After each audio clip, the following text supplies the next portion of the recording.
So we will now call the Planning Commission meeting to order. And I will once again read these delightful advisory notices. The meeting will be held in person at the Fairfax Women's Club and consistent with AB 361 during the declared order of emergency. The meeting is also being held virtually on Zoom. It will be broadcast on channels 27 and 99 and live streamed on https://3dubs.townoffairfax.org/watch-live-21 or https://2/3dubs.cmcm.tv/27. Please, if you're experiencing any COVID symptoms, please stay home. You can always Zoom in for the meetings. Face coverings are strongly recommended for attendees, or at least distancing. Everything looks fine here. Also, when we have particularly more people, it's good if everyone is vaccinated. The room will be limited to 50% of room capacity, and all attendees should socially distance. If you come along later this evening and all of a sudden the room is packed, please participate online. You can join the Zoom webinar and use the raise hand feature to provide verbal public comment on Zoom. The webinar ID is 836-6532-1093, or join https://uso2web.zoom.us/i/836-6532-1093. By telephone, you can join us by calling 1-669-900-6833 or 1-346-248-7799 and use the same webinar ID. If you receive a busy signal, please call back at 1-346-248-7799 and press *67 before dialing if you want to hide your phone number. To speak during the public comment time, press *9 and you will be added to the queue, and our tech person will unmute you when it is your turn to speak. Before 3 o'clock on the day of the Planning Commission meetings, you may or may have emailed written comments to the Planning Commission at lneal, N-E-A-L, at townoffairfax.org. Comments will be provided to the Commission prior to the meeting and will become a part of the meeting record, but will not necessarily be read out loud. If we could then have a roll call, please, Linda. Okay. Pfeffer? Here. Green? Absent. Jansen? Here. Kelly? Here. Newton? Here. Swift? Here. Chair Fragoso? Here. Thank you. We'll move on to approval of the agenda. However, I noticed that public hearing item number 1 is recommended for continuance due to lack of the setback variances that were not included in the public notice. And so only for that reason, we are continuing public hearing item number 1 for 197 Botheen Road, application 2228. So we're taking it off the agenda, and we will not be hearing that item. So with that... Also, staff would like to continue the minutes from the October 27th meeting because they're not in any kind of shape where you can take action on them right now. Okay. And so we'll bring them back in January. Only October 27 meeting minutes, and there are minutes for November, which we will review. Correct. Thank you, Linda. So then, with that, flipping pages here, with that review of the agenda, can we get an approval? I think since we're doing continuances, we might get a motion to approve agenda, please.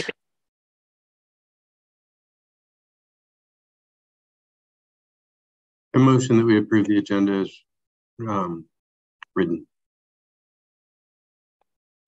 Thank you, Commissioner Kelly. Do we have a second? Second. And a second by Commissioner Jensen. Do you have to take a formal roll call, or can we do everybody formal roll call, please? No, you don't have to do it anymore. They're not doing it that way at the council, so I think we can just... Okay. Everyone approves, raise your hand. If anyone doesn't approve, just let us know. So agenda approved. Let me talk a little bit about the meeting Chair is to maintain order at the meetings in accordance with Robert's Rules of Order, and the Commission has the responsibility to be a model of respectful behavior in order to encourage community participation and citizen input at Commission meetings. The Commission and the audience are expected to refrain from using profane language and or ridiculing the character or motive of Commission members, staff, or members of the public, and to maintain the standards of tolerance and civility. Public comments on non-agenda items. Anyone wishing to address the Commission on matters that are not on this evening's agenda, but within the jurisdiction of the committee, must do so by email, in person, or via Zoom in the manner previously described. Presentations will be limited to 3 minutes or as otherwise established by the chair, should we have a particularly long meeting.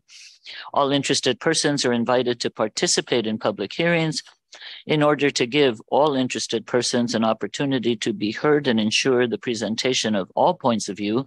Members of the audience should, 1, limit their presentation to 3 minutes, please. 2, provide their comments by email as described above, or 3, state their view and concerns succinctly, and or 4, submit any documents to the planning staff first directly or via email at lneal@townoffairfax.org to be entered into the record. And since we have no consent items and we have continued public hearing number 1, we are moving, we haven't had the public comment period. Was that left off the agenda? I just missed it. So sorry, we'll backtrack a little bit. We do have a couple members in the audience. We might have someone on Zoom who would like to comment. Are there any hands raised? None here. Tamala, do you see any? There are no hands raised on Zoom. Thank you. We will then move on with public hearing item number 2. 43 San Gabriel Drive, application 22-27. Can we have that staff report, please? Cara, thank you.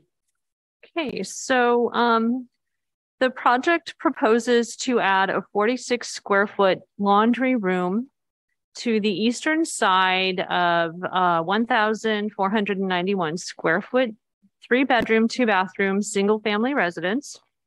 And that home has an attached 2-car garage. The resulting square footage would total 1,537 square feet. And the project site is approximately 7,600 square feet. It has an average slope of about 10%. And I want to point out on page 2, under the first paragraph, the second sentence incorrectly states that the project site is not within a half mile of a known northern spotted owl nesting site, and that should be corrected to within a quarter mile. So it's just a clerical error. So the site is not within a quarter mile of a known northern spotted owl nesting site. And let's see. So the existing project site complies with all but 2 of the requirements of the RS 7.5 residential district where the property is located. It does not meet the minimum width requirement based on the 10% slope of the site. And because of that, it requires approval of a conditional use permit by the Planning Commission. And it also does not meet the combined side yard setback requirement of 20 feet. And because of that, okay, well, it doesn't meet the combined side yard setback requirement, sorry. But the addition requires the approval of a combined side yard setback variance because it's going to encroach approximately 2 feet into that required combined yard setback. However, the addition would encroach into that setback 2 feet less than the existing garage. So it's not actually going to make the existing situation any worse, but it still won't comply with that combined side yard setback requirement. And let's see, regarding the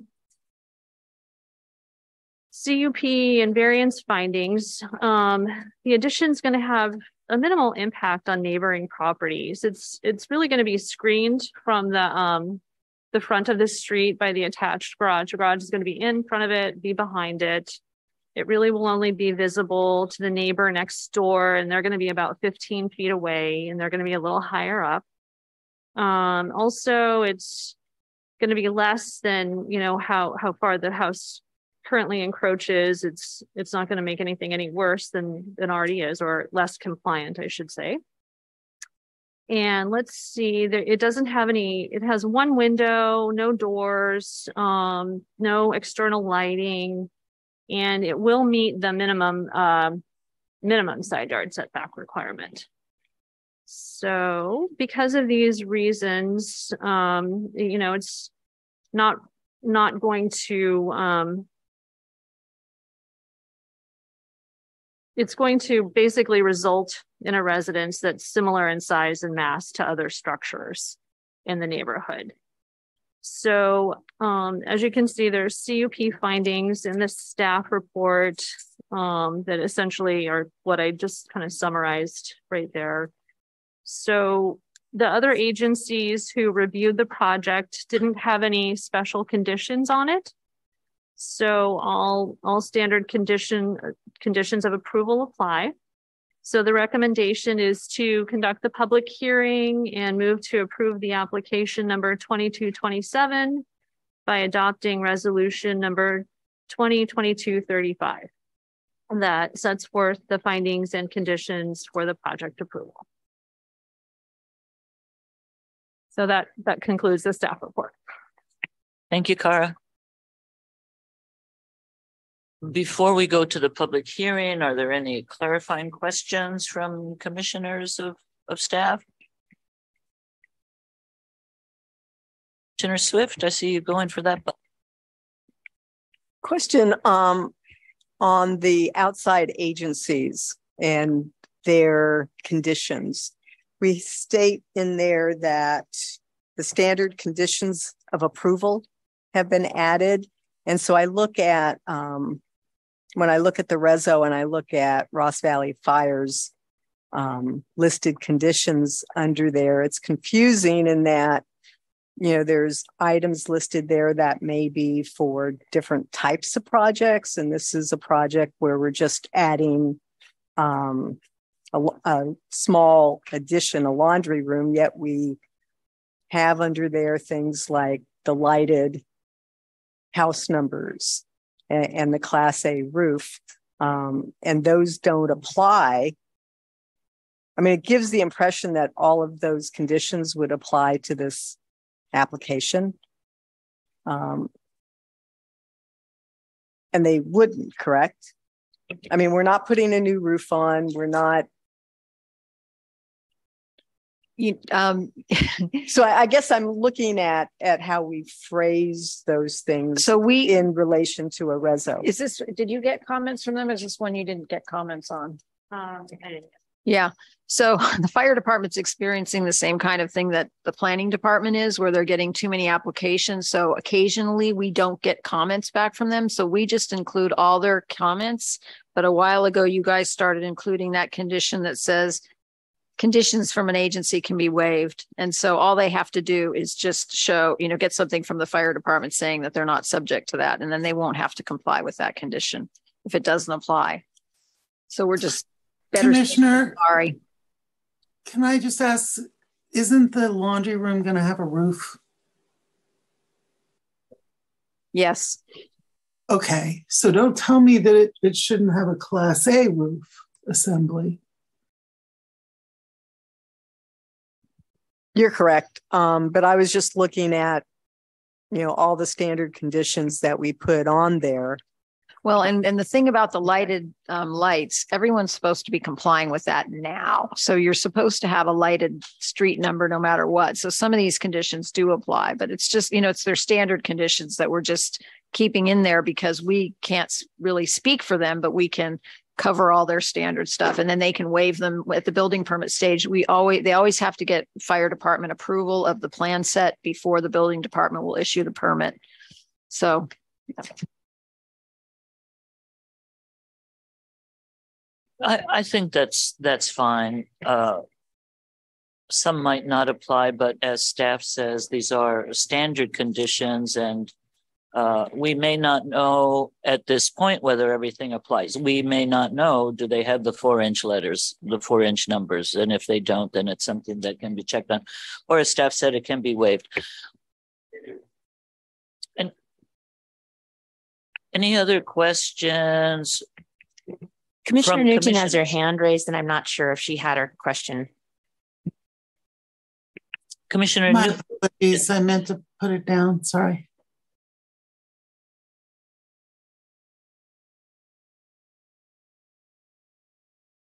Is there anyone from the audience who would like to make a public comment on this particular item?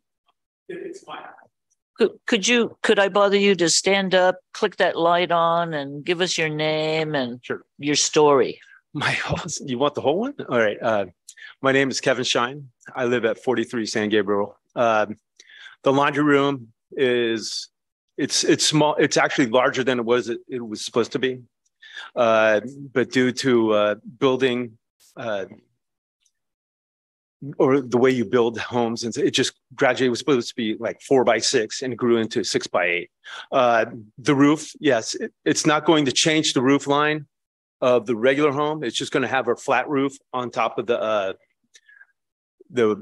laundry room itself. And the 10% slope is a little misconceiving. That's the roadway.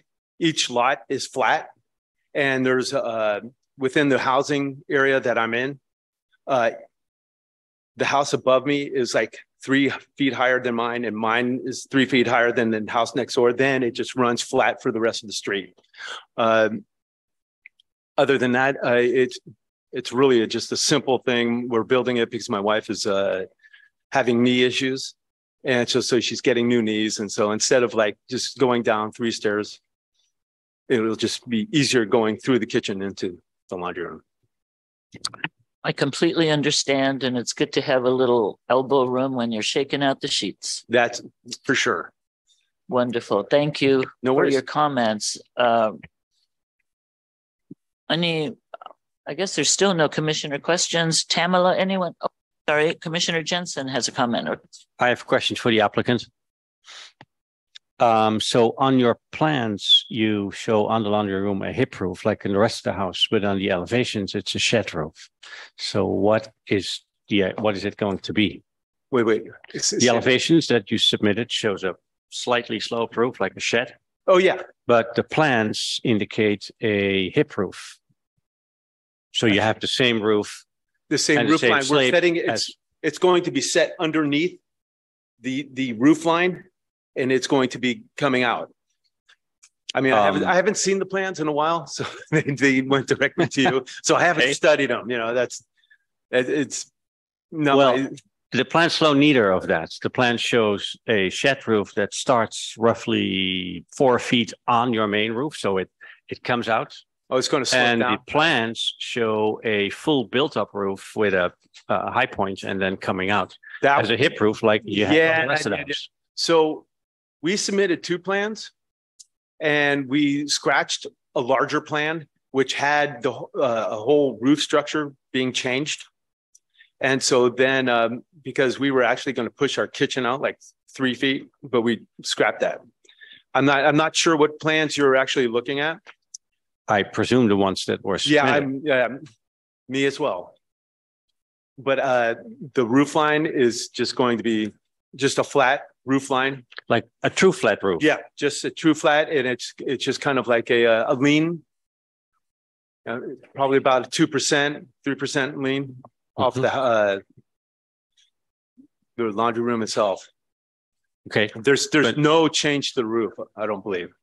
No change to the main roof of the existing house. No, so Yeah. you're tucking it in under the gutter. Just tucking it underneath the gutter. Okay. Well, so the plans don't match with that, but thank you. Commissioner Jensen, can you tell us what page you're looking at on the plan? I'm looking at page A1, the new condition, and it shows over the extension, it shows the ridges of the roof line. And that's the hip roof. They're in gray, like in the rest of the house. And then the other drawing is drawing A3, which shows the extension in elevation and in section. And in both cases, it's a slightly sloped roof. It's a shed roof that ties in 1/3 in the bottom of the existing roof. And as I understand from the applicant, neither are correct. It's going to be a flat roof that will go under the gutter, which I understand why you would want to do that. Right. Yeah. But, it's because things got very expensive really quick. You know. So yes, it gets complicated. And Commissioner Kelly has his hand raised. Okay, Commissioner Kelly, you're next. I just wanted to point out that actually on A4, then it shows the detail of the shed roof as a 2 and 12 slope, which matches the elevations. But it's just that plan drawing that appears to have a misdrawn graphic. I don't think it's actually called out as a hip roof. It's just a graphic that represents what would likely be a hip roof. But the shed roof is represented in the details also on A4. I see that. Thank you. So it appears that the shed roof, which is angled and comes over the top of the main roof of the house, is what is being proposed. If that is not correct, then we need to have the plans. The plans need to reflect what you're building. Otherwise, it's going to be a problem for everybody. So, through the chair, Director, what do you recommend? Through the chair, if I could, perhaps the applicant could take a look at the plans here that we have and just confirm, is this what you had intended? Just a quick review, please. Not that. No, sorry.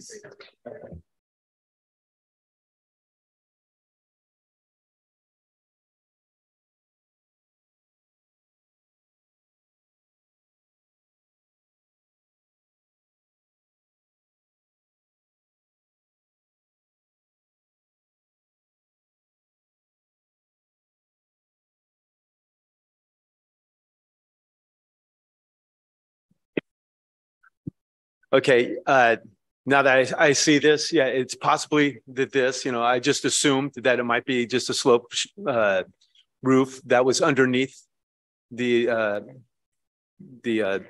regular roof, but maybe they are going to do this. I haven't talked to them about the roofing. I'm more was into the gist of, because we're just finishing the kitchen. So I haven't really looked at the schematics of these as well, actually, this is the first time. So, because we did submit we were also going with another plan that was going to totally blow up the kitchen and all that kind of stuff, but we revised it. So maybe I'm just. So is your architect the one that created these and told you this was the latest set? This was it. Yeah, he said everything's in. And so I just assumed that it was going to be underneath, but maybe this is what. Right. So I think we go with what you have in front of you. I would definitely go with that. And maybe just clarify that it's, specify in your motion the page that actually depicts what they're going to build. Right. And then we'll make sure the building permit matches that. It's actually all the plans represent the same roof on all of these pages. Except the first one. The first one shows A1.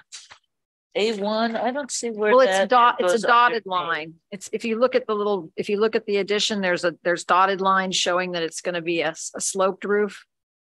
You see those dotted lines there? Oh, I see. It says roof line above. Is this the section I need to look at? Are you on page 1? Yeah, it's likely a drawing error. But what the drawing originally indicates on that first page is a different roof, but it's a technicality. Okay, I don't think it needs to hold us up. As staff suggested, we can condition the approval on confirming the roof.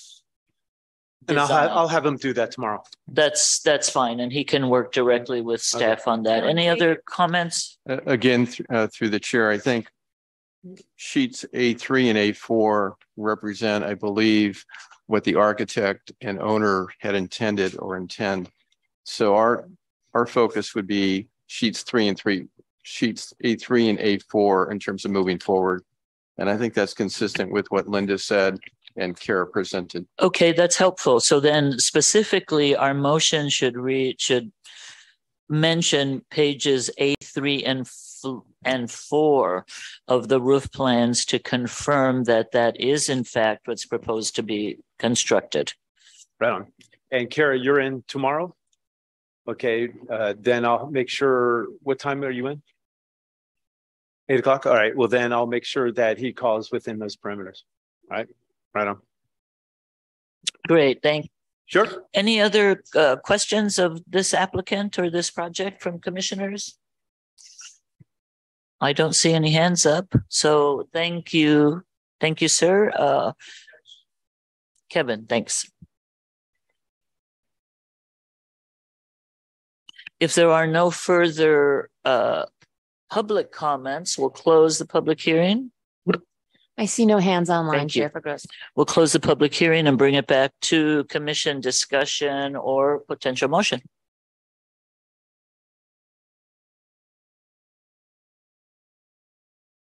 It does seem like a straightforward project. I certainly understand the need for a really functional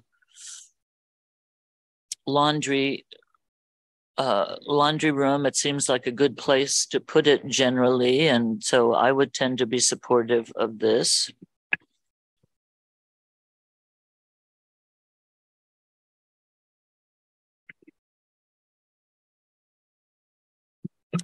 Commissioner Kelly has his hand raised. Anybody willing to ask a question or raise a motion? Before I do that, I just wanted to say that I'm generally in support of the project. The side yard setback, that it's the building's not encroaching further than the existing house. It seems to be not impacting the neighbors or sight lines through the houses. I'm generally in support of the project. Thank you. Good point. And I also agree with that, Commissioner Kelly.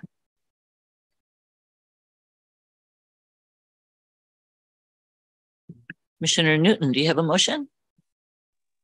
Sure. I will move approval of, let me get it here, sorry.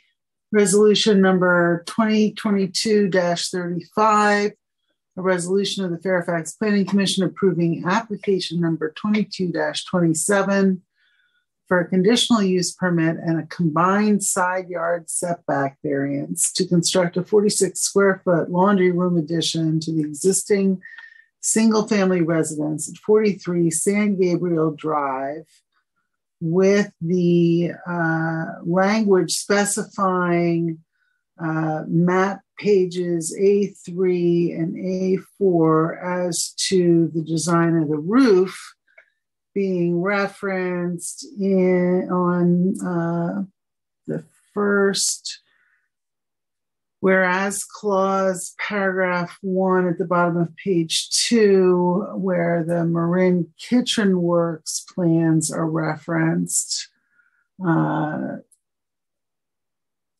specifically referencing those 2 pages of the map, A3 and A4. Yeah, that's my motion. I'll second. Kelly with the second on the motion and Newton with the motion. Thank you. Can we have a roll call?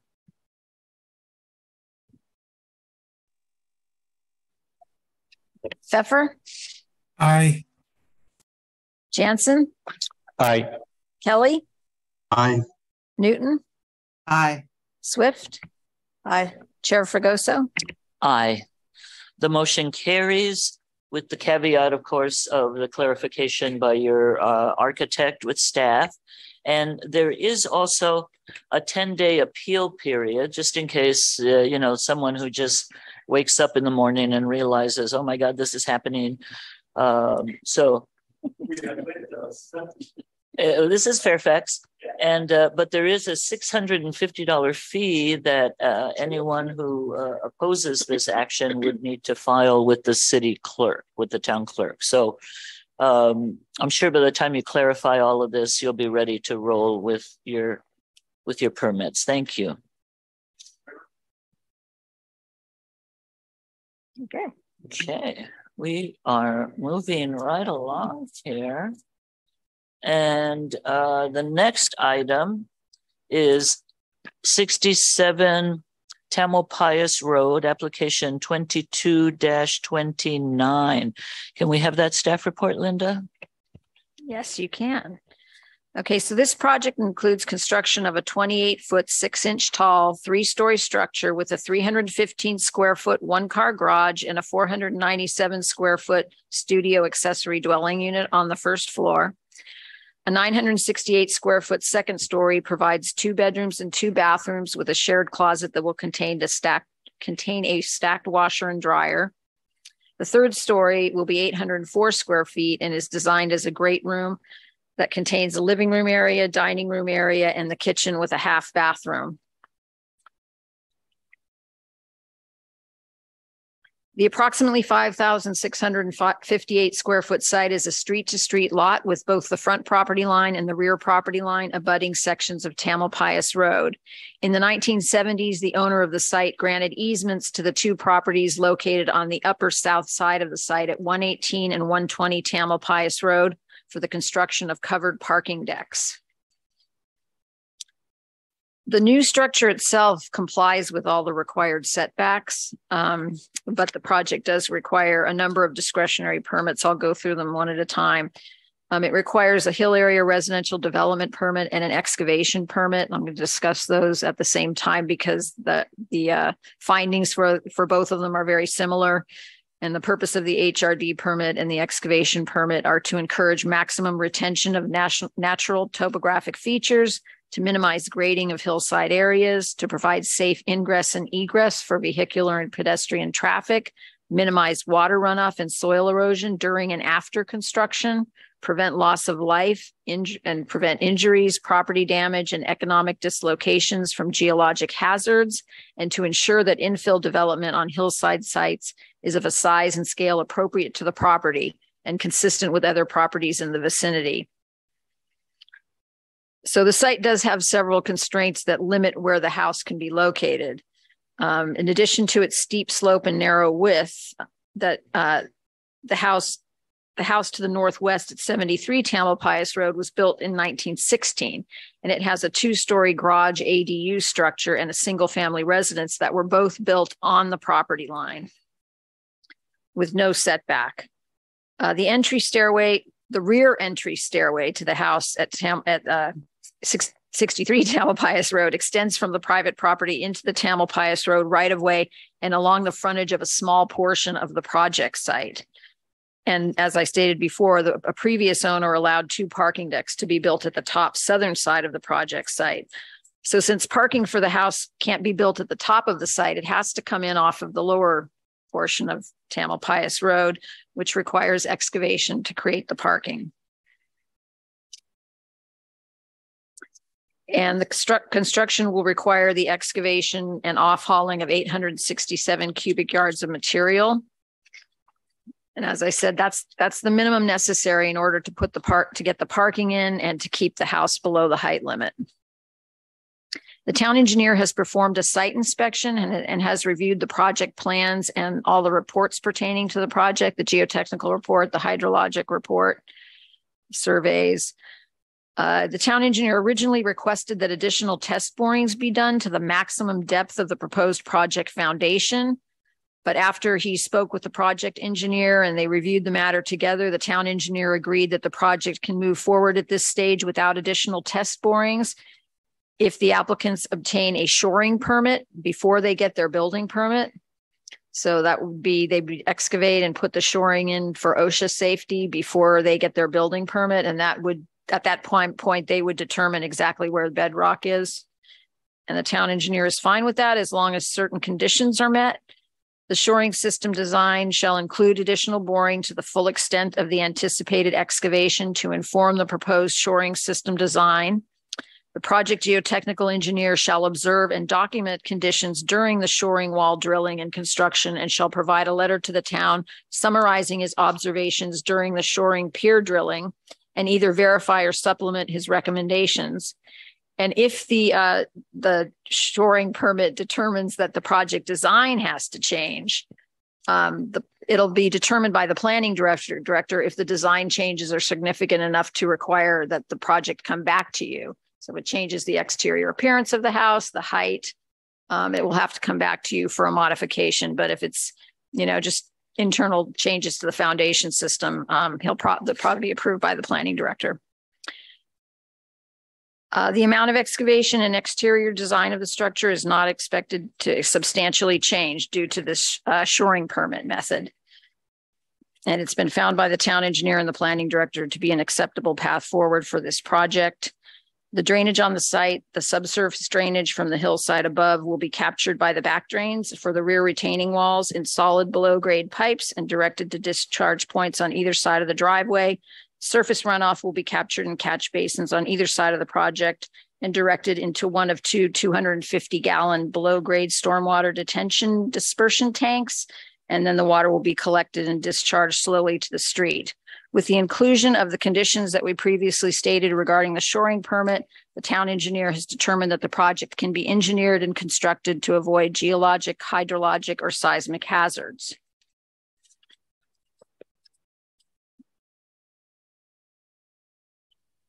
We included a table to address neighborhood context in the staff report, and the project FAR will be 0.30 for the single family residence. It reaches 0.40 if you include the accessory dwelling unit, but that's not under your purview tonight. The state requires that those be processed ministerially as long as the square footage will not go over the permitted for 40%. So you'll see that there's other homes in the neighborhood at 63 Tamalpais and 47 Tamalpais, and also at 153 Tamalpais that have FARs either greater or just a little bit less than 0.30.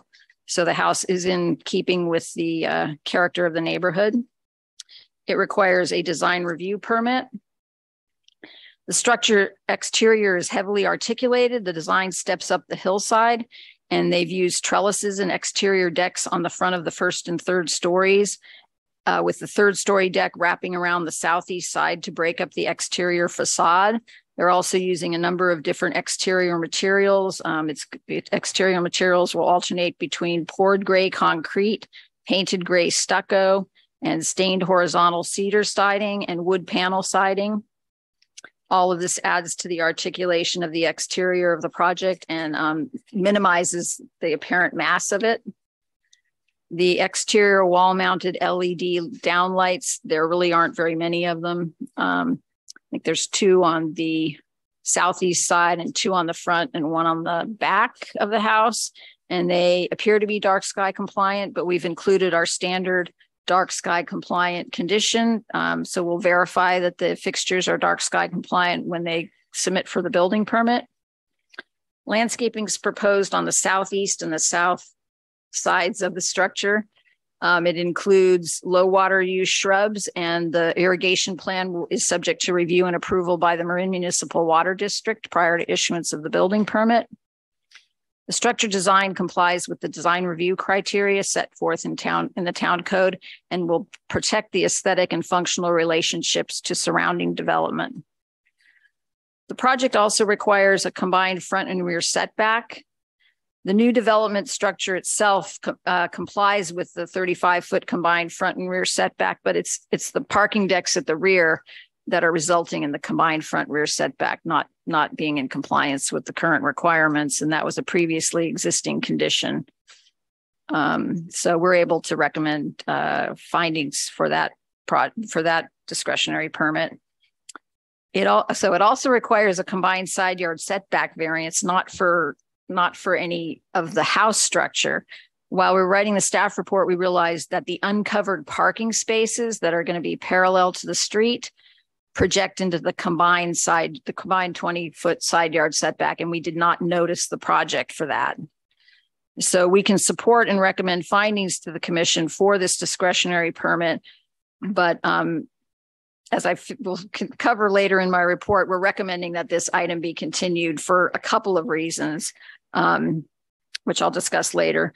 The project also requires a retaining wall height variance because a 24-foot long section of the wall behind the house that's being built to create a patio area to create some outdoor living space will reach about 11 feet in height. Most of the walls for this patio will be below the permitted 6 feet, but there's one section at the corner closest to 63 Tamalpais that will exceed the 6 feet. And the rear patio does provide, an outdoor living space on this very steep slope where there really isn't much area to enjoy the outdoors. The project also requires an encroachment permit because the driveway retaining walls that have to be built to create the driveway encroach into the Tamalpais right of way, but they only encroach the minimum necessary to create the driveway, and they won't obstruct traffic or visibility. One of the neighbors made a comment that the fire department has issues trying to get through this area, but they reviewed and approved these plans, so they didn't make any comments about the project making it more difficult for them to maneuver through this area on the public streets. The project also requires a tree removal permit. It requires the removal of 5 trees that are subject to the tree ordinance regulations, and way back in October of 1921, the applicants did obtain a tree permit for the 4 trees that are within the footprint of the house. At that time, the patio was much smaller. We went through a number of redesigns as we negotiated back and forth between staff and the applicants. And so when I was writing the staff report, I realized that there's one oak tree that's going to be in the patio area that they hadn't received a recommendation from the tree committee yet. And so we're in the process right now. The town council previously had discretion over driveway width variances. So anything that came to you that had a driveway over 20 feet had to go to a second hearing in front of the council. And this project is just lucky because it happened to come in when the council introduced the ordinance transferring authority over driveway widths from themselves to you. It was introduced in November. Do I have that right? Yeah, they introduced it in December. No, they introduced it in November, second reading in December, and then it'll go in effect early January. So by the time this is ready to come before somebody for a driveway width variance, it'll be in front of you. And since we didn't properly notice it for the combined side yard setback for the parking, that has to come back. So we're just recommending that you open the public hearing, get comments from the neighbors. There might be some modifications you want to recommend. So we're recommending that you continue it to the regular meeting in January. We also noted in the staff report that this site is within a 1/4 mile of a known northern spotted owl nesting site. So we've included our standard condition that limits construction during the northern spotted owl nesting season from February 1st to July 31st, unless they get a permit to operate from the state.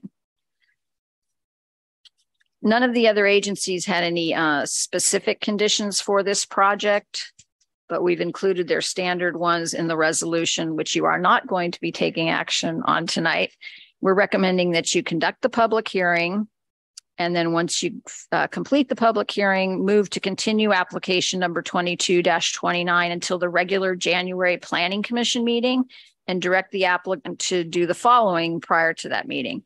1, apply for a tree removal permit for the removal of the oak tree located in the back patio by January 5th in order for the matter to be scheduled for the January 23rd, 2022 tree committee meeting. Actually, that's not going to work, is it? Because that'll be after your regular planning commission meeting if you change the meeting date. Okay. I'm gonna have to think about this. I think maybe what we'll do is try to see if we can get a tree committee member to take action on it between now and your whenever your regular meeting in January occurs, so that we can finish up with this. Yeah, I was just thinking if the tree committee could come together just for that one. Yeah. Well, so we'll make that happen. So anyway, so that's one. They have to get approval from the tree committee for that last oak tree. And then they need to complete a side yard setback variance form and submit it no later than January 5th. And then address any recommendations or modifications to the plans, if there are any, from the commission, and submit plan revisions no later than January 5th, 2023. And then it'll be continued to the regular January meeting. And that would conclude our report. Thank you, Linda. What, can you tell me again the changes to number 1 under recommendations? What are those new dates, or how will this language change? Do you have that? Yes. Through the chair, if I could, and for, yes, for Linda as well. Yeah, help me.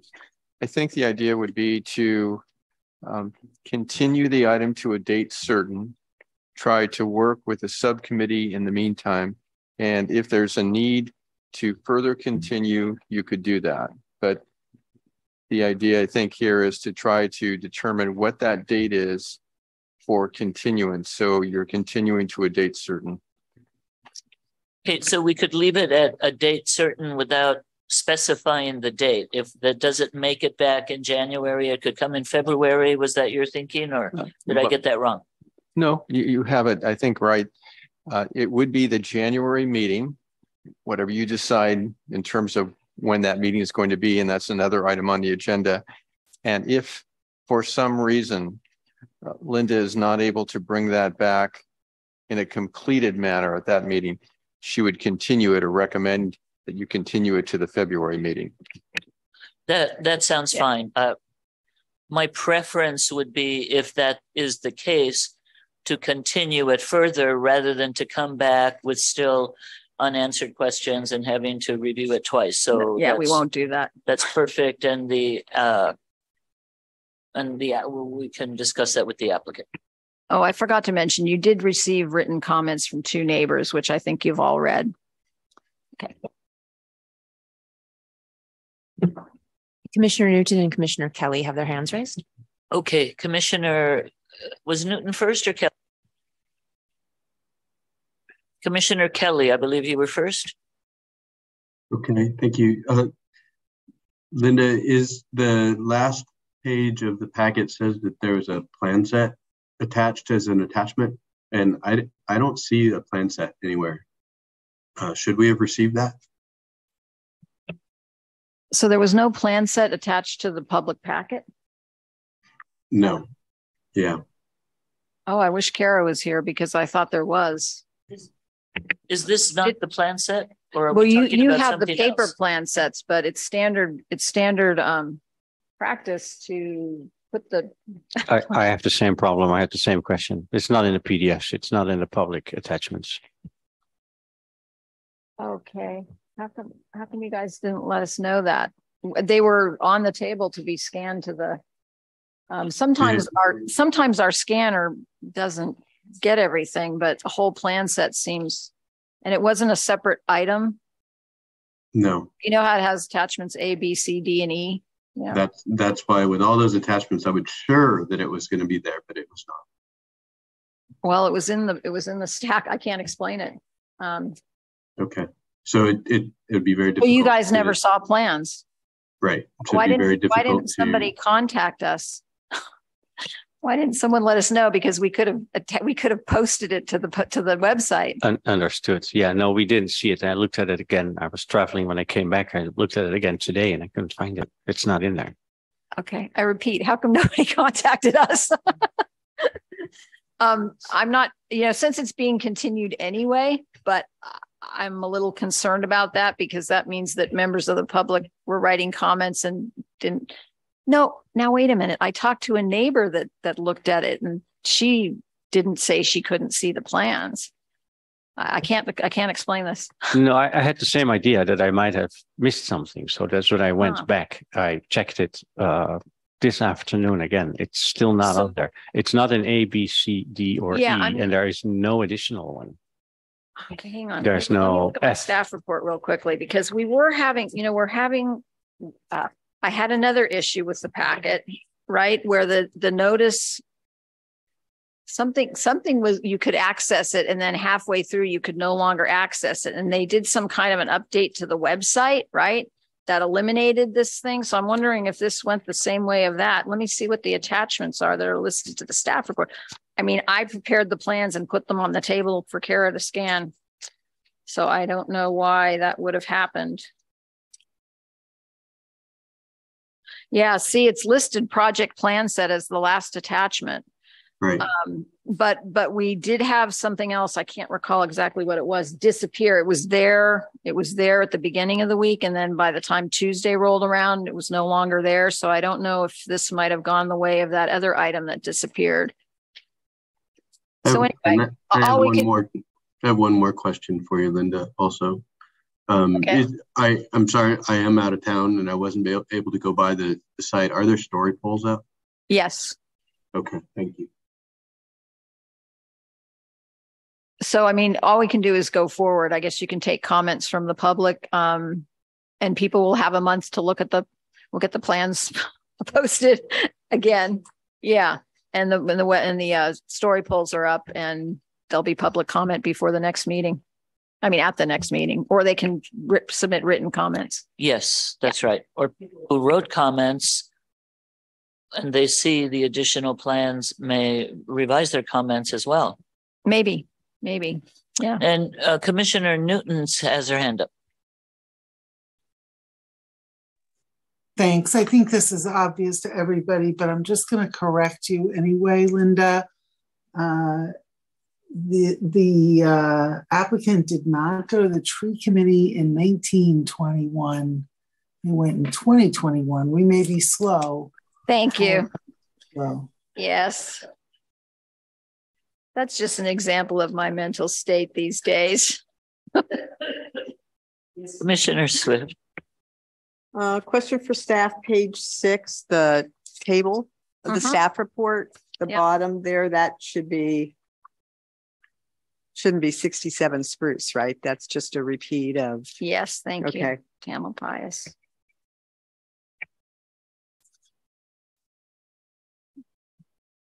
Yeah, before anyone says it, a couple times in there, I changed 73 Tamalpais to 74 Tamalpais, and I shall correct it before the next meeting.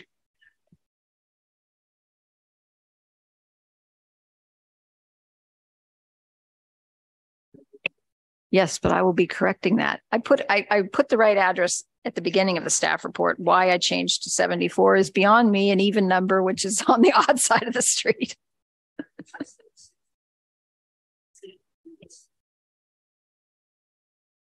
Yeah, that's the neighboring house to the east.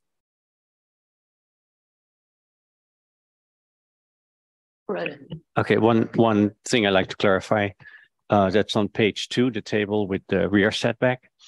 What I can infer from the plans that I do have, I think that 1 foot in the rear is that basically the parking decks, the actual proposed property or building is 30, 40 feet from. Right. Yes. Right. So that's not, that's a different. Yeah. It's unusual because this property is going to provide, it's already providing parking for 2 other houses. Yes. And now it's going to be providing parking for a 3rd house. Right. But it reads misleading. It's really 30, 40 feet, something like that. So to piggyback on that, just to be perfectly clear then on what Commissioner Jensen is saying, the overall square footage we're taking into consideration for this house is not inclusive of the 2 parking spaces that were given easements on this property, right? And is that why the setback gets impacted because of the easements that were, if they had not granted the easements for the 2 parking pads, we wouldn't require the. That's correct. If the parking pads were never built and the easements weren't granted, this house would meet all the setbacks except the combined side yard for the parking. Exactly. Right. Thank you. And then I had one other question on this. Is the garage actually used to park a car? Or is that the conversion to an ADU? No, there's a garage that is for parking. But next to the ADU. Do they actually park a car there? Well, we're assuming that they're going to. Are you talking about the neighboring house? No, I'm talking about this house. Yeah, it's shown as a garage. I'm assuming they're going to park in it. It has a little storage area at the back, so I don't, hopefully that would store anything they would want to store in a garage, and they would keep 1 vehicle in there. And then the vehicle that parks in tandem behind the garage, is that the one that bumps out into the right of way? Or did I misread that? None of them bump out into the right of way. They're all on private property. Yeah. Good. Thank you. Commissioner Kelly has his hand raised. Commissioner Kelly, go for it. I'd like to clarify, Linda, the rear setback. So if it's 1 foot, that implies that the building is within 1 foot of the parking decks behind. Is that true? Or are we talking that the No, the distance between the covered parking and the rear property line is 1 foot. So the existing parking decks for the properties at 118 and 120 Tamalpais are what maintain the one that's the parking deck that's closest to the rear property line at one corner maintains a 1 foot setback. Okay, so that's the existing buildings are right at 1 foot. Okay, got it. Thank you.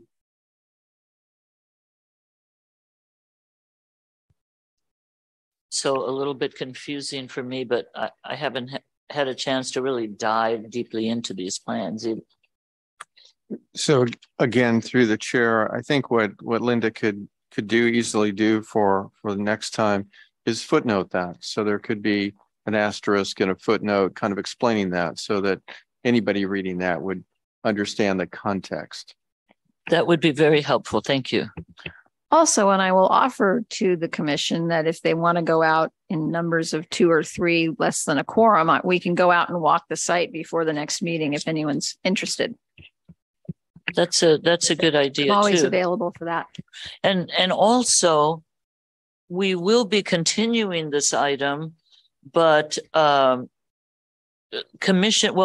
go to the public hearing, and when we come back, we'll be continuing the item, but commissioners can certainly make comments if we have comments about the design or the massing or whatever that we would like to have reviewed, then we can do so.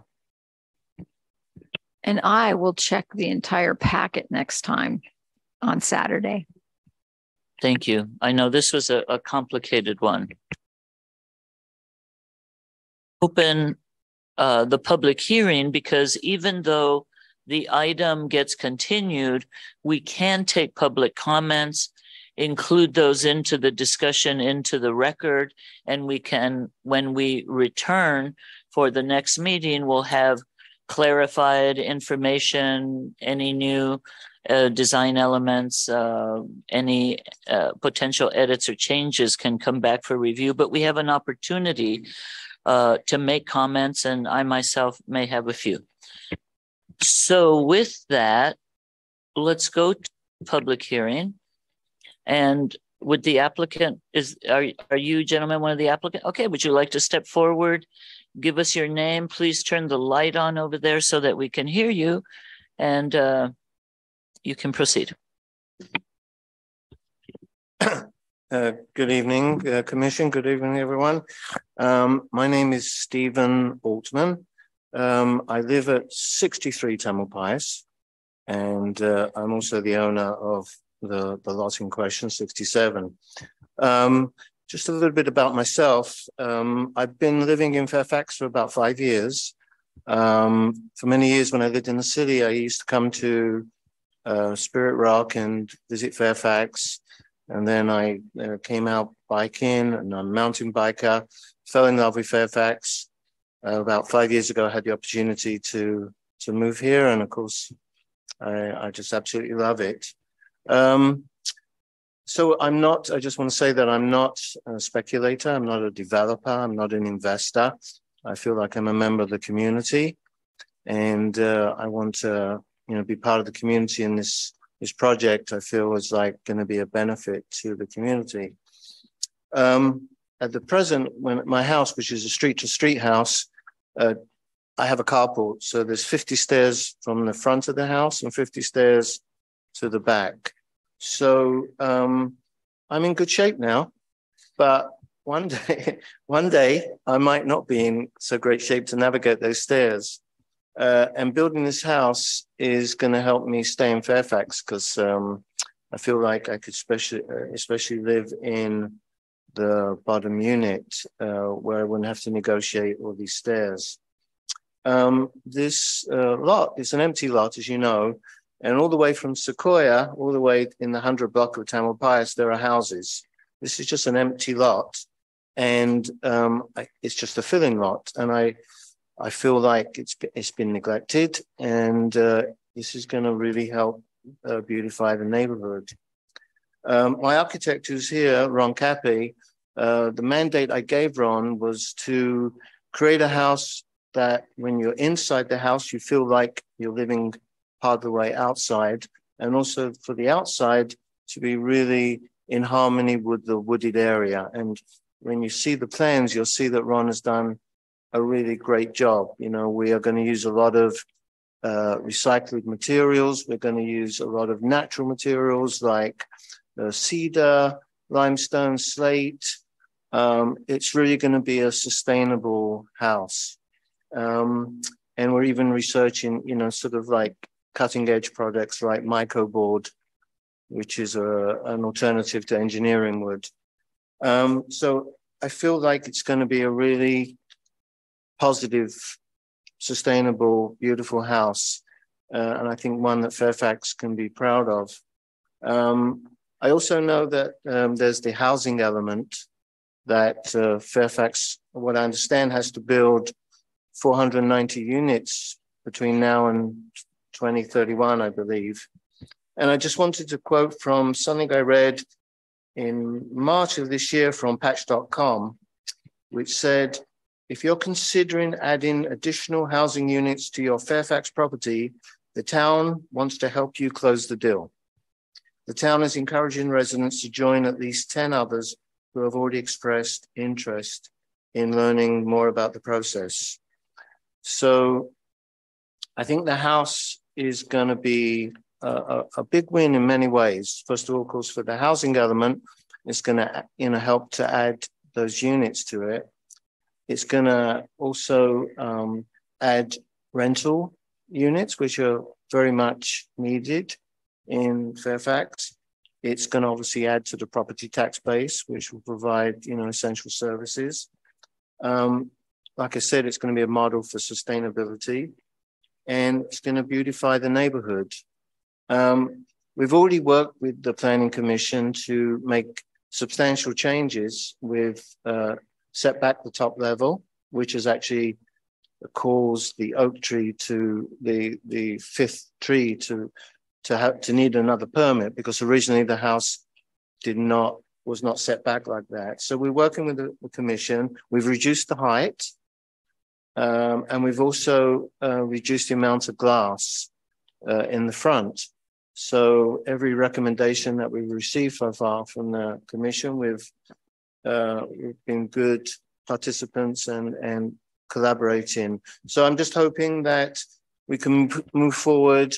You know, we want to work with the planning commission to achieve their goals, to achieve our goals. I think this is going to be a big win for everybody. Thank you for consideration. If you have more technical questions, my architect, Ron Cappy, is here. Thank you so much. Thank you. Why don't you stay there for a moment in case commissioners have questions specifically for you. Okay. Commissioner Jensen? I have one observation. As you have heard, I have not seen the full plans, but I have some documents, and maybe this might be more a question for your architect. I did look at the renderings, and I understand that how these things have to come together quickly, but they seem to be not accurate. When I look at the renderings in attachment D, the two that I have, the house is shown in isometric, whereas the photographs are perspective. So the scale of it is, I basically can't read it. I can't tell the scale. So maybe for the next go around, you might want to verify and correct that, or unless I'm misreading the attachment that I do have.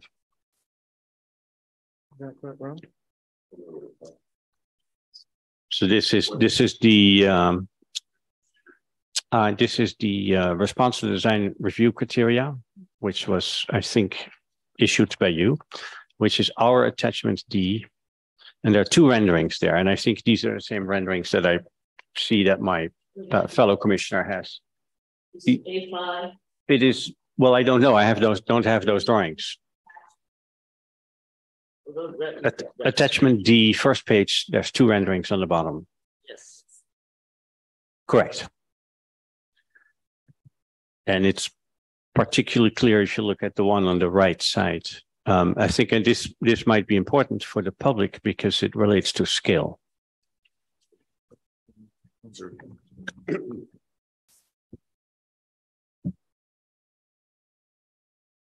My name is Ron Cappy, Cappy Architects. I live and work in San Rafael, my office for the last 22 years in San Rafael. And I'm trying to understand your question. Is there a way to put it up on screen? Okay. Thank you. Thank you. Yeah, and as I said, I apologize. I do not have the full sets, but I have those two. So that's why I'm responding to it. I have to say, I was laughing at myself when I left the office. And I said, why am I bringing a set of drawings, like a security blanket or old school, like back in the day when you'd lay it out on the table? Right. So I have the set of drawings. Unfortunately, we're not all in the same place, but I had to laugh at myself. And now I know why I brought the drawings. Okay, please ask your question again. I have it in front of me. So the two images on the bottom of the first page, particularly the one on the right side, that house is shown isometric. It does not match the perspective. You can see that with the White House in the background. So the scale of it is, basically, I can't understand the scale. If you compare it to the stairs that go deeper in the perspective going up, so there's something wrong. And that would concern me because the scale, and that doesn't say anything about the design. I just think that rendering is incorrect. Which is I'll make another old school comment. We're so used to now 3D everything. Mm-hmm. It looks like it's very close. It looks like it's aligned very close. I see what you're seeing in the background. So let us make some adjustments to it, but I do think it's in scale. The whole thing is scaled. And I'm sorry, it doesn't read clearly to you. Actually, since Commissioner Jensen brought this up, were you done with your comments? Yeah. Commissioner Jensen? On that same page that you have, sir, with the two with the two renderings, and I have also been looking at the Yes. drawings on page A33 and A50,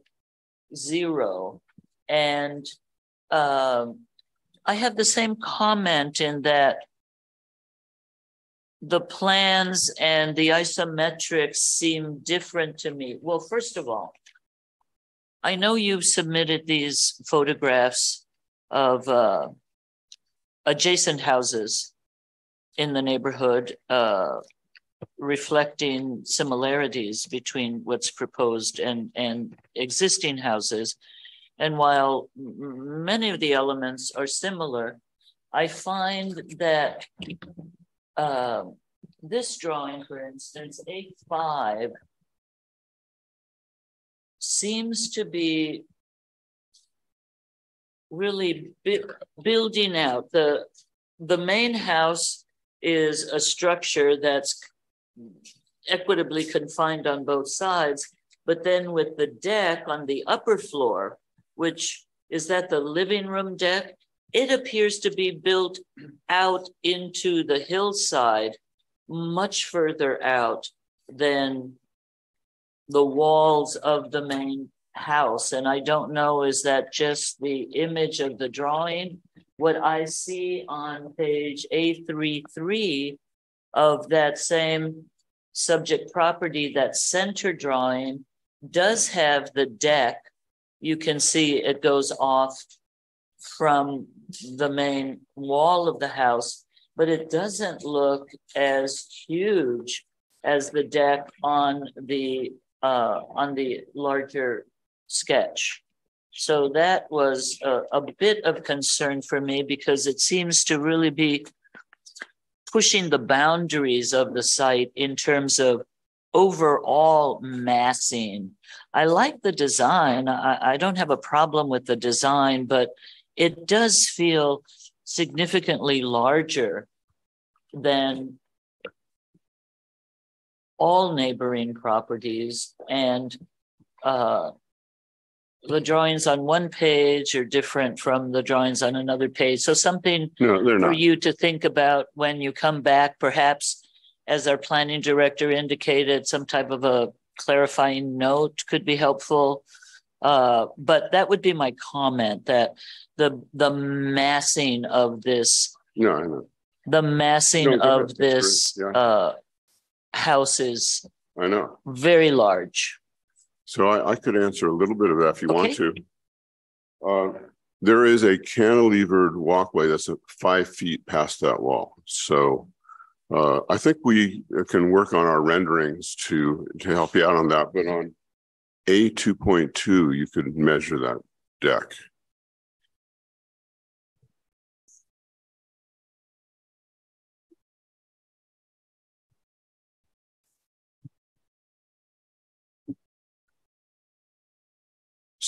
That's kind of the circulation side.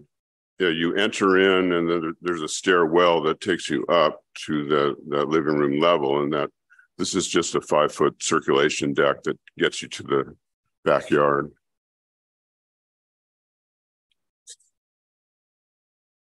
The one on the side on lot B.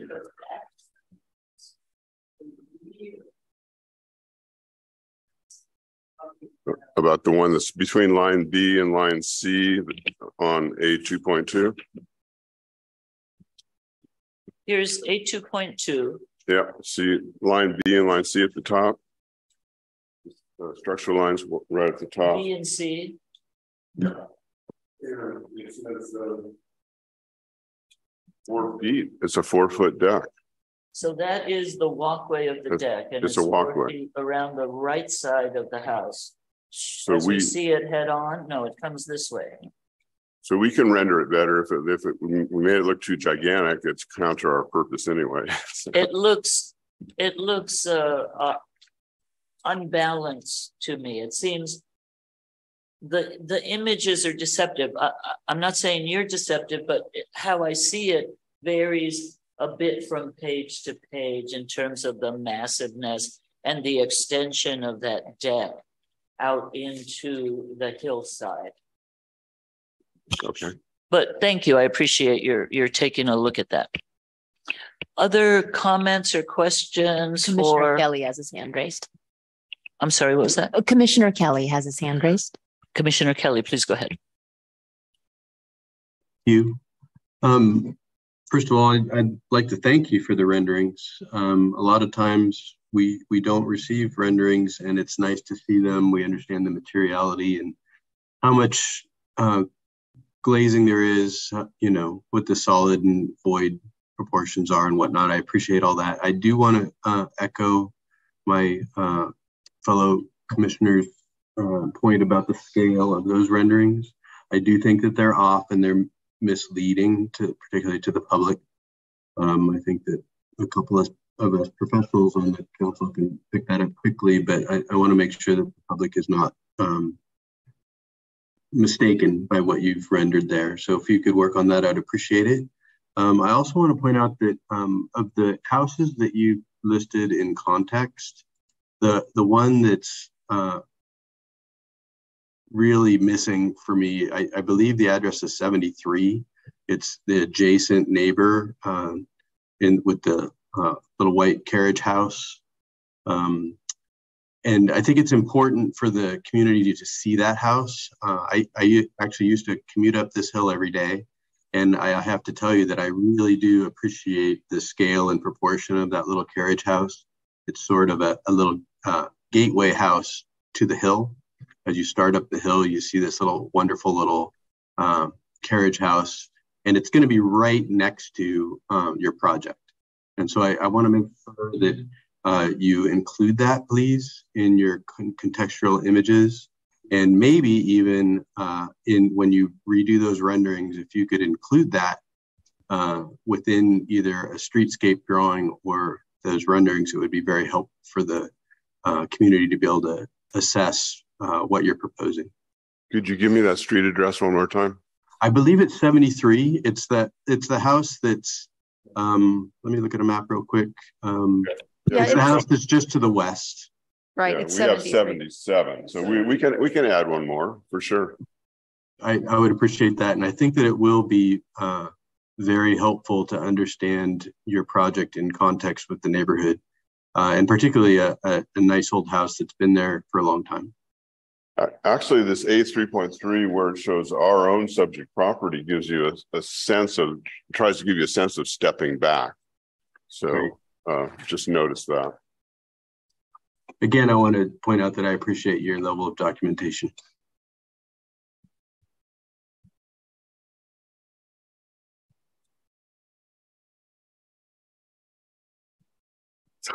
I had one other question for you. I can't remember where I read that the front of the house has an area designated as trash enclosure. Can you point that out to me? I couldn't identify it on the plans. I'm looking at A3.3, A3.1. I'm sorry, A2 or A3? A2.1, I believe. A2, let me get there. A2.1.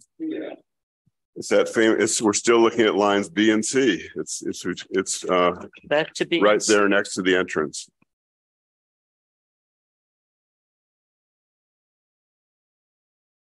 Do you see the entrance foyer? Foyer. We're on A2.1. Correct. I see the garage. I go over to the other side. Front parking space. Look at the front door. There's three little boxes. 3 boxes. Okay. Yeah, for recycling. Yeah. I got you. So that if I go back to it digs into the hill. If I go back to the isometrics, it's on the left side as you face the front of the property. Okay, I see it now. There are these vertical wooden fencing. And it's behind that. Yes, very, very nice way to hide those trash enclosures. Thank you. Okay. And then the entryway, is that, it's a very recess. What is the recess on that entryway to the actual doors? You do walk in those front doors. Right. Between the garage and the trash cans, right? Yeah, it's 4'10" recess, about 5 foot. That's a 5 foot recess. Okay. Thank you.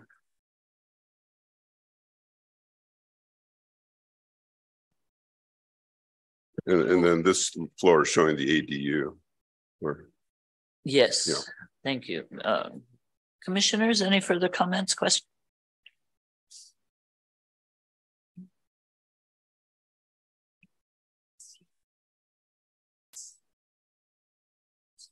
And not seeing any other comments or questions. Is there anyone out on Zoom somewhere who would like to comment here, Tamala?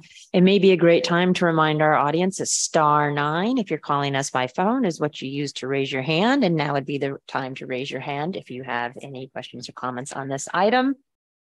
And I see none, Chair Fregoso. Okay, so not hearing any. Thank you both for your. Yes, sir. You have a comment? I just want to say one more thing in closing. First of all, thank you, commissioners, for hearing our proposal tonight.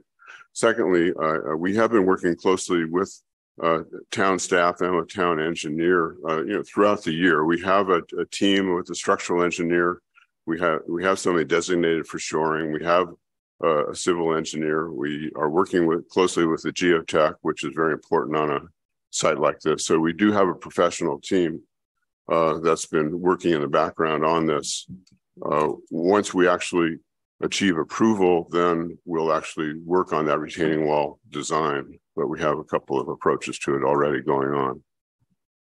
So thank you very much for hearing us. And thank you for that comment. I did notice there's a very specific shoring study that is incorporated into the review prior to moving forward with your building permits and construction. So I was very pleased to see that. Thank you. Yeah, we're already working on that. Good. It's a little premature. It's a tricky site. Yes, complex. It's complex. Thank you for your comments. Then with that, we will close the public hearing. There are no other public comments. We'll simply bring it back to commissioners for any comments to staff that you would like to have them take a look at before this comes back to us. Commissioner Yeah, Johnson? and it would be helpful if the commission does have comments that whoever makes the motion for continuance lists the things that you would like them to address, so we can include that in the letter of action. Just reiterating, going back. So I think I can speak for myself that once I get the plans, I will quickly review them. I have a good understanding of what's going on, but there's missing details. And I think I understood what you were asking for. You want the renderings clarified so that you can tell the scale, right? Right. Yeah, that's based on what I have. But I think the other plans, I have not reviewed them. Commissioner Kelly has not reviewed them, but I think we can catch up pretty quickly there. The only thing that, based on the information that I do have, that I'm a little unclear is that retaining wall, but we'll take a look at that. And we're talking about the retaining wall behind the house. Yes, correct. Okay. Yeah. So you want more detail on how that's going to be finished, or no? Oh. I just want to see the plans. I'm just reiterating it so we understand where we are. So there might be some comments that otherwise would have come to the table tonight that would then come in the next meeting. So I think that should work out. No other comments. Thank you. Commissioner Pfeffer has his hand raised. Yes, please. Yeah. Not being one of the architects, I found it a little bit more difficult, despite having the paper plans in detail. There's a lot of it, so I'm sure that they'll be able to dive in when they get it.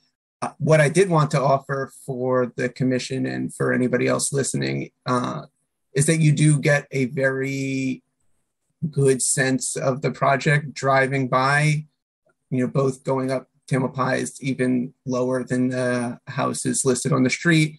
You get a good impression of how the other houses are fronted to the street and step back into the hill. And not getting a good impression from the drawings, I had a better, I guess, understanding of why the house was shaped so vertically with one step back the way it was, looking at the story poles on the lot. So, just offering that this, I think this is particularly worthwhile to drive by or walk by and see.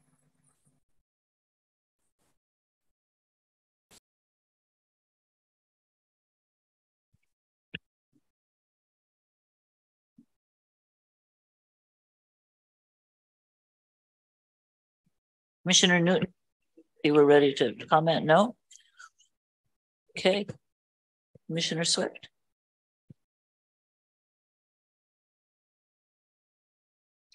I guess that, I should have probably asked the applicant, Linda, but I will ask you. The owner then currently lives next door at 63 Tamalpais. Correct. Right? Mm-hmm. And then, so will this house be the owner's new house, and 63 become the rental, or? Well, I think what he said is right now he's 63, but as he gets older, he may want to move into the lower ADU because it's on the ground floor and you don't have any stairs. He's in great shape now to go up the 50 stairs or down the 50 stairs to get to the house. But the large house will be a rental. Yeah, I mean, and the ADU will be the smaller of the two rentals, and there's only the one ADU on there, right? Right. Okay, thank you. But initially, he may decide to stay while he's in such great shape at 63 Tamalpais.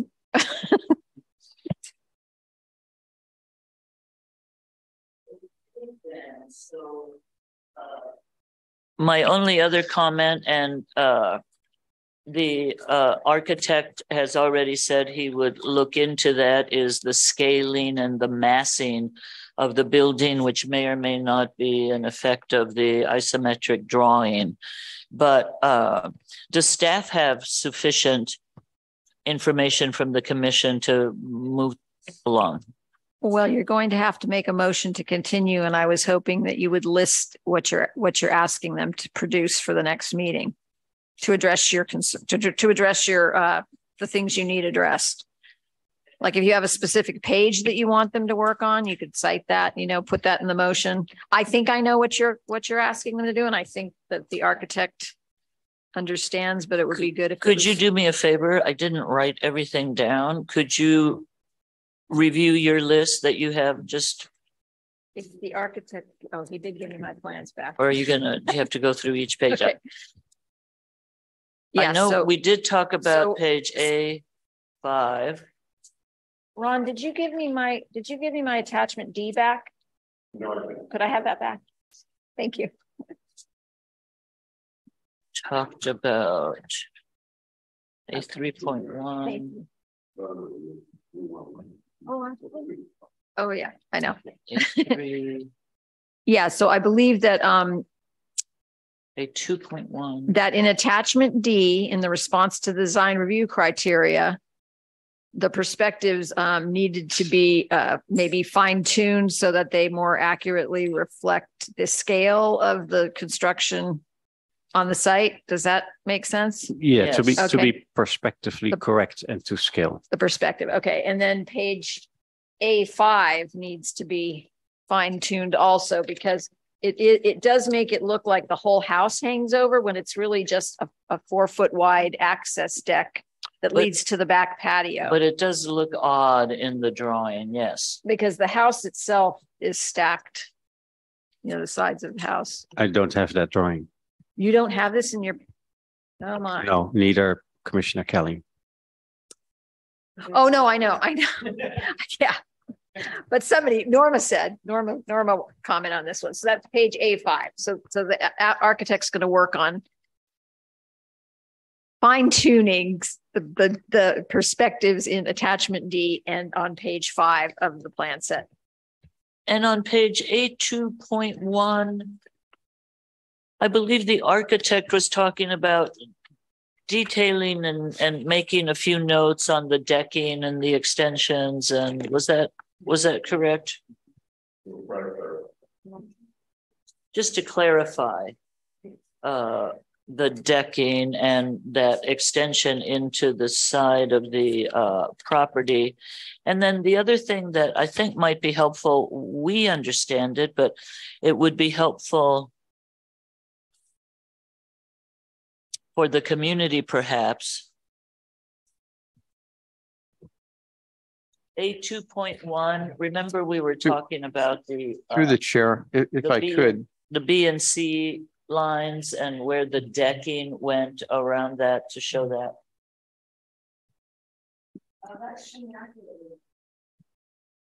Okay. That's shown accurately on B. Chair Fragoso, I think that we're kind of doing this anyway, but it may be helpful for Linda and staff if each commissioner would just briefly summarize their concerns or comments. Linda can put those down and then repeat them to you so that we're just absolutely clear about what you're looking for and can communicate that to the applicant and the architect. That sounds fine. And my comments are done. We can move on. Cindy, if you would like to go next, if you have any comments that you'd like them to review. The only comment would be that we have try and get a tree committee meeting together to look at that oak before we meet again on this.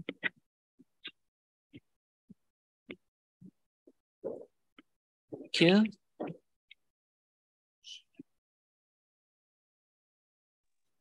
And I concur with Commissioner Swift. I don't have any other comments.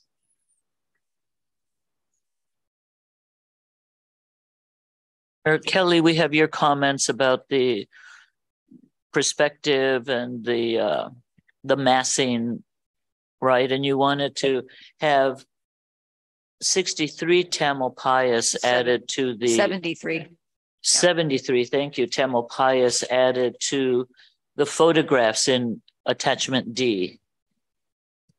That's right. And if possible, have it included in the re-renderings so that we could actually see the two buildings together. I think they're going to appear quite close together in fact. Renderings. Yes. Okay. And gosh, I'm forgetting your name, our new commissioner. Please excuse me. PJ Pfeffer. Philip Pfeffer. Yep, I have no direction for nursing. Okay, great.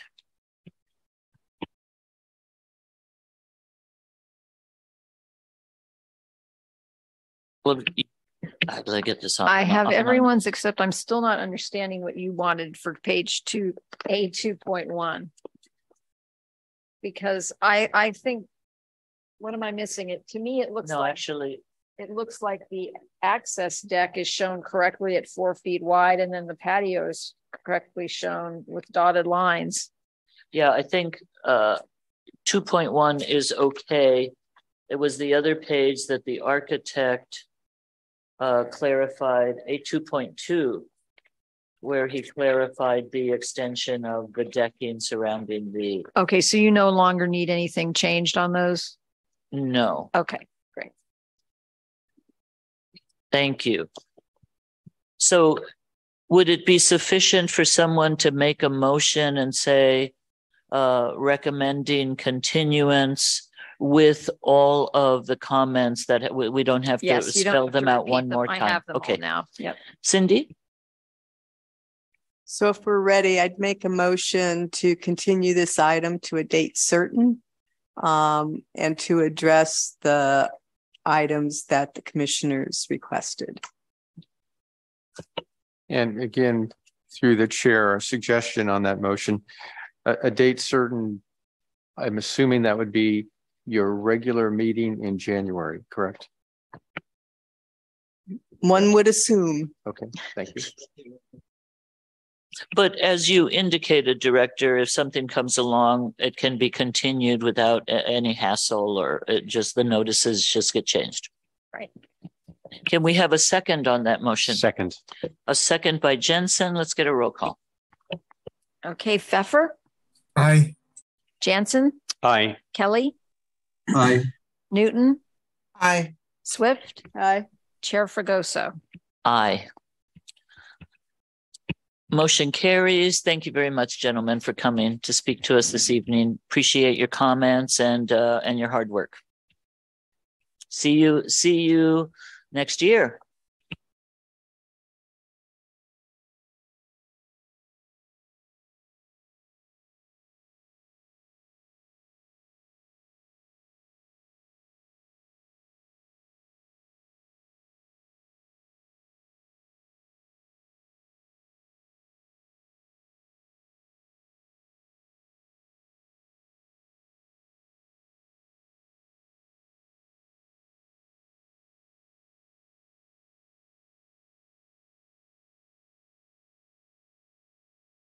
Does anyone need a quick break? Let's move along then.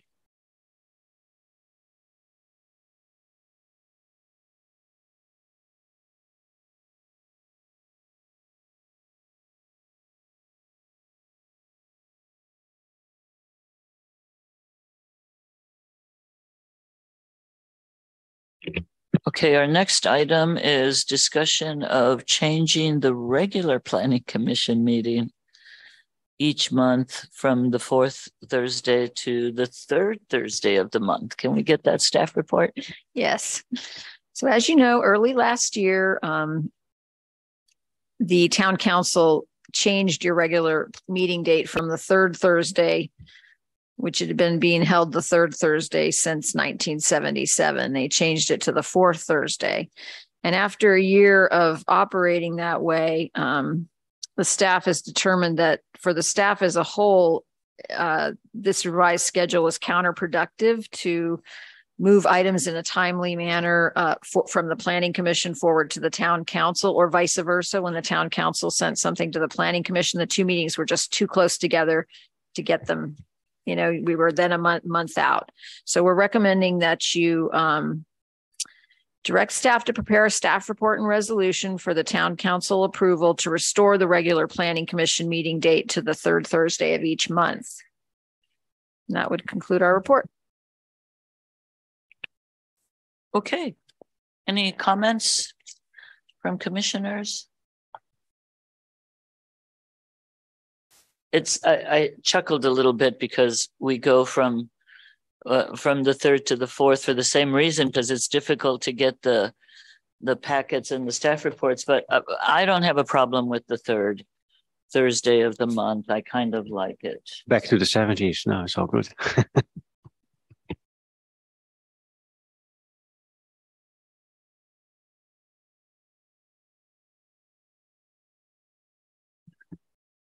Any other comments? Can everyone just say yay or nay? You're okay with the third Thursday, or you want to keep it on the fourth, please, so that staff can have that information?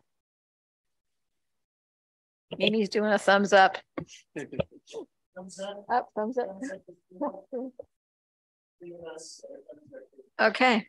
We have 12 thumbs up.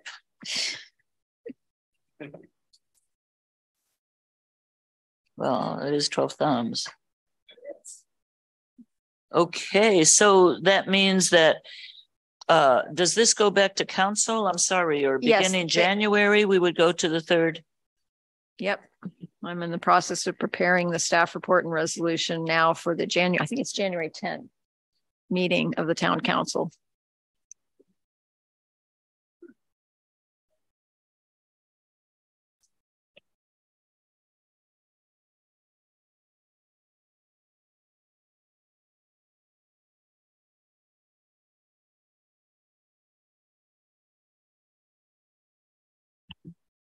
We are continuing review of the minutes for October, since we have some edits to make, but we can review.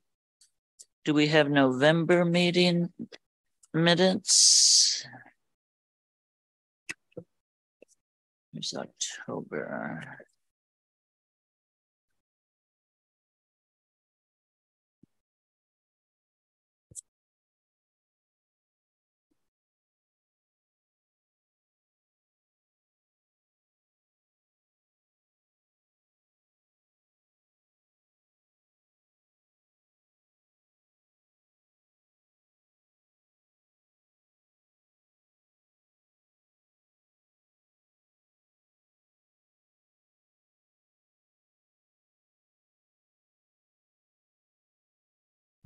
I have no comments on the November minutes.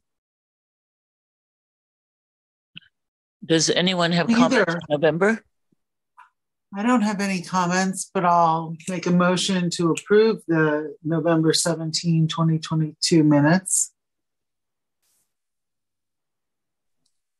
A second. Okay, we have, was that Pfeffer second to Commissioner Newton's motion to approve the November minutes and continue the October minutes. All those in favor? Thumbs up. Perfect. Motion passes. Thank you.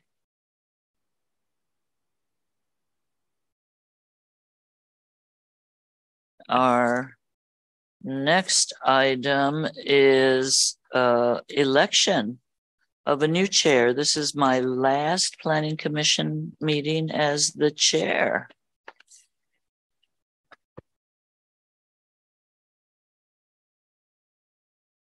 Election of new chair and vice chair, but with Commissioner Swift as vice chair, does she not then move on to be chair? Or must we still elect her to be chair?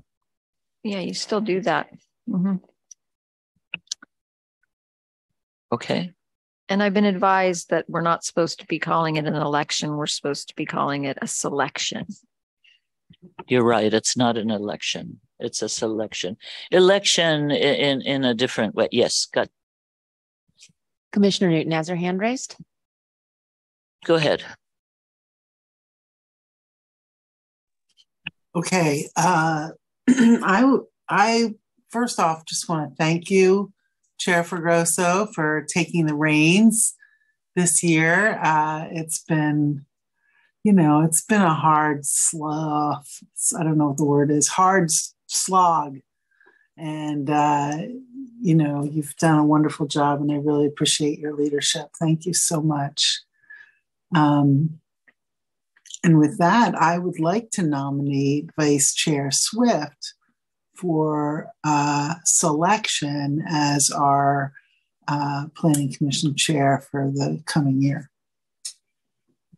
Thank you for those comments, Mimi. I appreciate it. And can we get a second on the nomination of? I'll second.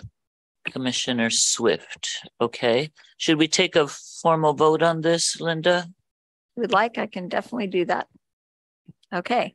Don't we do a roll call then, just to formal? All right. Pfeffer? Aye. Kelly? Aye. Newton? Aye. Jansen? Aye. Swift? Aye. Fregoso? Aye. I was a little against the Swift. Beatles about Swift, whether she was going to go yes or no there. Thank That's, you. That's right. Thank you. And I would like to nominate, if she is willing, Commissioner Newton as vice chair for the coming year. Well, I'm glad you asked me first. I don't think I will accept that. I cannot imagine that my ability to be there outside of the virtual world right now is going to be conducive for me to be chair. On the other hand, I would like to nominate Commissioner Jansen as vice chair. I would second that nomination. I will accept that. Yes, I will make myself available. Okay. Shall I call the roll? Call the roll. We do have a second? Yes. Yeah. Call the roll. Pfeffer? Aye. Kelly? Aye. Jansen? Aye. Newton? Aye. Swift? Aye. Chair Fregoso? Aye. Motion carries. We have a new chair and vice chair. Good luck, you guys. Fortunately, good luck. Fortunately, most of us will be here to back you up. So, good. A new year. Let's move on then. Do we have a planning director's report? We do have a planning director's report tonight, and what I'd like to do is to give you kind of an update on some projects, programs, and some of the work that the department is involved with. First, let me start off with the housing element. The housing element continues to move forward. We're working with the new consultant team of Diet and Bhatia. The housing element subcommittee had its first meeting with the team, went well. We reviewed the list of sites, the inventory of sites. We identified some concerns in terms of environmental constraints and meeting the criteria from HCD as truly eligible and viable sites. And then we scheduled a follow-up meeting. This was very productive, I thought. We scheduled a follow-up meeting with the local Marin County HCD reviewer of housing elements, Reed Miller. And so our team, that is the staff team and consultant team, met with Mr. Miller and kind of discussed what we need to do in terms of mitigation measures. We have a lot of environmental constraints here in Fairfax, as you all know, in terms of liquefaction, steep hillsides, floodplains, et cetera. And those are concerns in terms of making sure that the sites, when they are considered by HCD, are accepted as viable sites. So starting that, I'll say pre-consultation with Reed Miller is productive and important to just make sure that we get information from him in terms of what we can do to make sure when the housing element goes to HCD for review, hopefully the majority of it is accepted and not sent back to the town. So, for example, in terms of environmental constraints, many of the sites are environmentally constrained. He mentioned that other communities have experienced the same thing, and he suggested that we look at certain mitigation measures. And he's going to put together samples from other communities where they have mitigated, for example, perhaps in terms of, say, a floodplain, mitigating requiring that any development that is proposed is outside of any floodplain or constrained area, things like that. In any case, he's going to give us examples of language that was accepted by HCD from other communities. That was helpful. So we've started, preliminary consultations with Reed Miller. That's good. The team is moving forward. We're hoping that in terms of a local public review draft, that should come forward in February of 2023. And that's kind of where we're headed and making good progress at this time. Next item would be short-term rentals. We're moving forward with the short-term rental program. As I think you all know, we're working with a contractor. We're working with Granicus Host Compliance to help the town establish a platform, an online registration platform for short-term rentals here in Fairfax, so that the rentals can be registered online and fees can be paid online. So our staff and actually Kara Spencer is taking the lead in our department, and we've been working with representatives of Granicus Host Compliance, and we've had our finance director, myself, Kara, and others involved in those meetings to really set up that platform. And we're hoping our target date is to go live with that program in terms of an online registration opportunity and the ability to pay fees by May 1st of 2023. So there's quite a bit of work that's been done and needs to be done to do that. So that work proceeds ahead. Parklets, I've reported on parklets before. Mark Lockaby and myself have gone to all the sites in town, all the parklets in town. We've met with the parklet owners. We've provided them packets of information so that they can submit their applications. We've worked more directly with one or two who have actually submitted some information to us. The initial date established by town council was today, actually, December 15th, to submit applications, complete applications by this date to get a reduced rate. You may recall that. I think we may have one formal application at this point, but Mark and I, and he's doing the follow-up, have met with all of the property owners involved at this point. They have the packet of information, and then we are also working with our web consultants, the town's web consultants, to, again, similar to the short-term rental program with parklets, we're also going to establish an online application form and ability to pay online. So our web consultants have been working with town staff, with Mark and myself. We have a draft that the web consultants are looking at this point in terms of that application form. And again, we want to set it up so that residents can pay online. So that work is moving ahead as well. Rent stabilization and just cause. I think you're well aware of that moving forward. The town council did go forward with second reading and adoption.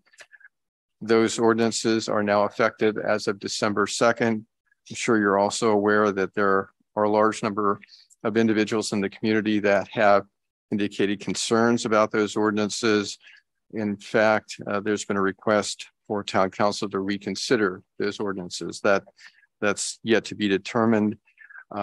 There's a fair amount of controversy around those.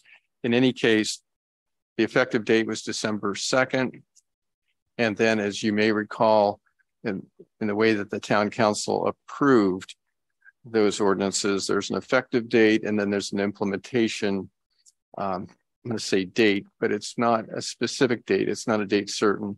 It's based on performance. In other words, the town needs to establish, for example, the online, again, registration form to register eligible units in terms of rent stabilization, needs to contract with, in this case, we're working with the city of Berkeley, contract with Berkeley or some entity, we're working with Berkeley though, to establish basically a hearing officer opportunity so that as, let's say, tenants or landlords have concerns and want to petition for consideration to either increase or decrease rent or have some other issue, there's a hearing process and an appeal process that they can go through. So we need to set that up. So we need to set up the registration process, the payment of fees, the hearing process, and then also we are working with and have an agreement with Legal Aid and Marin to provide information to tenants and landlords in the community. But at this point, while it is effective or they are effective, there still is quite a bit of work to do in terms of actually implementing, setting up the programs. So that's yet to be done and will take, I think, several months to actually complete that. The town council at its recent meeting, its past and recent meeting, went forward with second reading and adoption of both the building code, the 2023 building code and fire code. So that's great. That was done in a timely manner, needs to be in place for the start of the year. So council took action on both. There was quite a bit of work done by a variety of individuals on that. Mark Lockaby in our department did a tremendous amount of work on that. Sean Yora, the sustainability coordinator, also did a tremendous amount of work on that. And of course, the fire department did work on that. Rob did quite a bit of work on that as well on behalf of fire. So that moves forward. Fire and building codes, I'm pleased to say. Also at this last town council meeting, you may recall, you worked with this in terms of prohibiting new gasoline service stations in the community. The ordinance that went forward to the town council was to not allow new gasoline service stations or the expansion of fossil fuel apparatus or services at the existing stations. And that was supported by town council at first reading and went to council at this last council meeting for second reading and adoption. And I'm going to say that there was a pause, and the pause was about this. The council basically did not go forward with the second reading and adoption.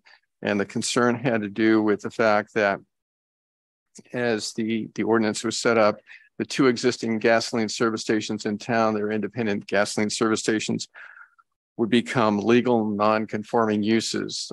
There were council members and community members that were concerned about the status of legal non-conforming in terms of those service stations, while permitted, would have that status. Would that be an adverse impact in terms of financing for them as they move forward, or sale, or what have you?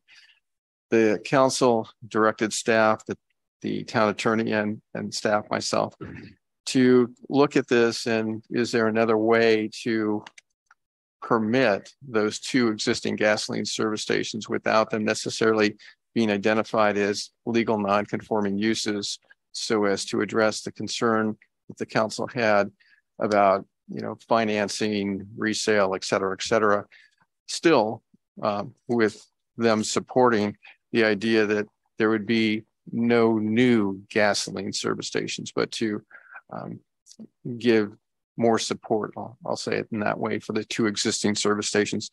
The town attorney and I are looking at that. We have some ideas about how to do that, and we expect to go back to town council with those ideas, proposals at their meeting in January. And it would go back as first reading. So it's a start over. So this would be starting over at the council, not coming back to commission, but we would go back to council, first reading, introduction and first reading with what we come up with. We're still working that out, but we have some ideas. Those are the updates that I have at this point. And I also would like to, at the end of our meeting, staff has a dessert, a holiday dessert. So for any of you that would like to join us in the kitchen at the end of this meeting, please join us. And if you have to head home quickly, you can take some with you. We have some trays that you can take a dessert home with you. But with that, I conclude my report, and happy holidays to you. Thank you very much for your report and a gracious invite to a holiday celebration. I appreciate that. Any comments or questions on directors? Yes. So I understand you have met and discussed with all the property owners how the parklets should be modified in the future or made compliant. How was that received? It was received well. And I should also point out that we indicated to the business owners that the council had indicated some concern about disruption during the holidays. So while, we talked to the individual business owners, and in some cases there's a need to change out tinted siding to more transparent siding. In other cases, there's a need to put in new electrical conduit going from the building to the parklets to be more safe. And in other cases, there are tables and chairs that are in the path of travel. And in other cases, there needs to be accessible tables located within the parklets. So those are some examples. All business owners were open to, agreeable to, supportive of the changes needed. We did point out to them that the council had indicated some concern about any significant changes or disruption during the holidays, and the idea of people kind of, doing significant modifications to their parklets that might disturb, the sidewalk and pedestrian activity and even traffic activity during the holidays was a concern. So what Mark and I suggested to them is be aware. We gave each and every one of them a checklist, and we reviewed it with them in terms of what they needed to do. But we suggested that, number one, they get in a completed application, including plans to support the changes that are required for Mark essentially to review and pay the fees. But in terms of actual work, minor work during the holidays, there could be some electrical work, conduit, perhaps something like that. But in some cases, in terms of accessibility, the degree of slope of the parklets, the base, would need to be modified. That would require some fairly substantial retrofitting, reconstruction. We did not suggest that they do that during the holidays. So I'm seeing that people are going slow, I'll just say. that it was well received, going slow. I think that, once we get through the holidays, Mark and I will need to follow up and just kind of encourage people to, kind of move forward with submitting their plans, paying their fees, and doing the work. So that's kind of the overview. Good, great. Thank you.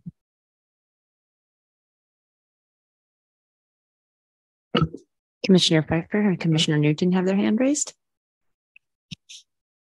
Please go right ahead. Commissioner Pfeiffer. Thank you. With respect to the housing element update, and great that those meetings happened, are there any changes to expectations on timing and the level of concern and giving the reviewers advance notice on what our timing is going to realistically look like? Sure, I'd be happy to respond to that. I think that in talking to the consultants, they're still at this point hoping to produce, I'll say, a local public review draft in February. So that they had indicated that earlier, that stays. I think, as I suggested, as they received the information from the prior consultants and reviewed it, and by the way, the prior consultants had done, a fairly substantial amount of work. But in reviewing the site's inventory, there were concerns. There were concerns, as I've mentioned already, in terms of many of the sites potentially not meeting HCD criteria for acceptance.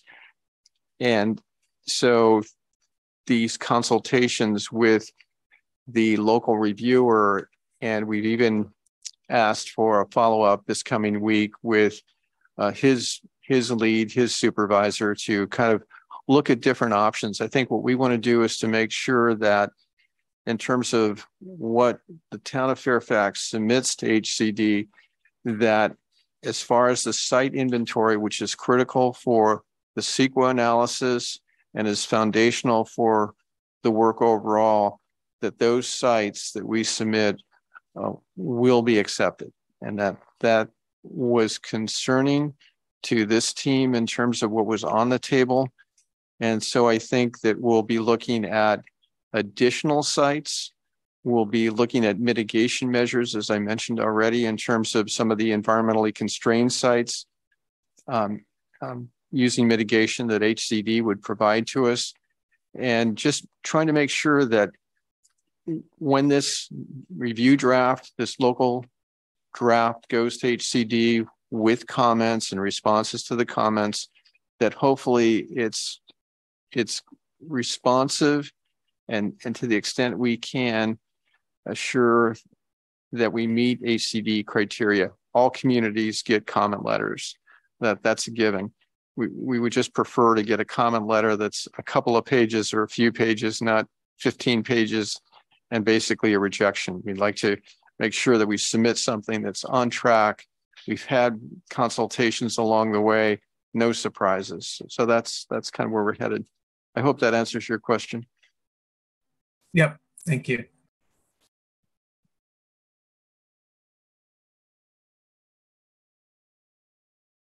Mimi, go ahead. Thanks. Thank you so much, David. I really appreciate the report, all the hard work you and staff have been doing. The housing element alone is just such a big chore, and I really just want to acknowledge how much you've got on your plate right now, and thank you. I'm wondering what is going on with Fairfax Lumber in terms of whether there's a community group meeting with council members on figuring out what's going on with that property, or is it just going to be coming back to us? Can you give me a little heads up?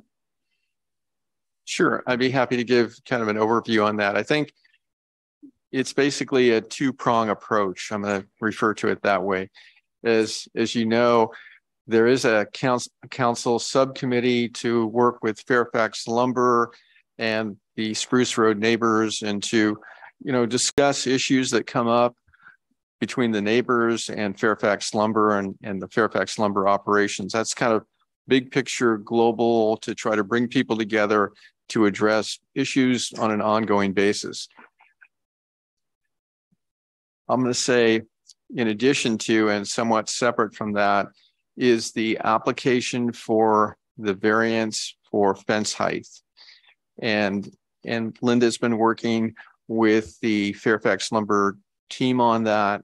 And what we're trying to do is to make sure that Fairfax Lumber is clear about the Planning Commission's expectations as to what comes back to you, that you had received it, you made comments on that application. They needed to provide more information. There were a number of requests from the Planning Commission. I'll mention a couple. For a couple include that you really wanted to see the full extent. There's over 300 linear feet of proposed fencing. You really wanted to have a better understanding of what that's going to look like, you know, in that full extent, the materials, colors. Also wanted more information in terms of parking, where parking could be located. Where's the landscaping going to be installed? Will it meet PG&E criteria? What about irrigation? All of those things and more.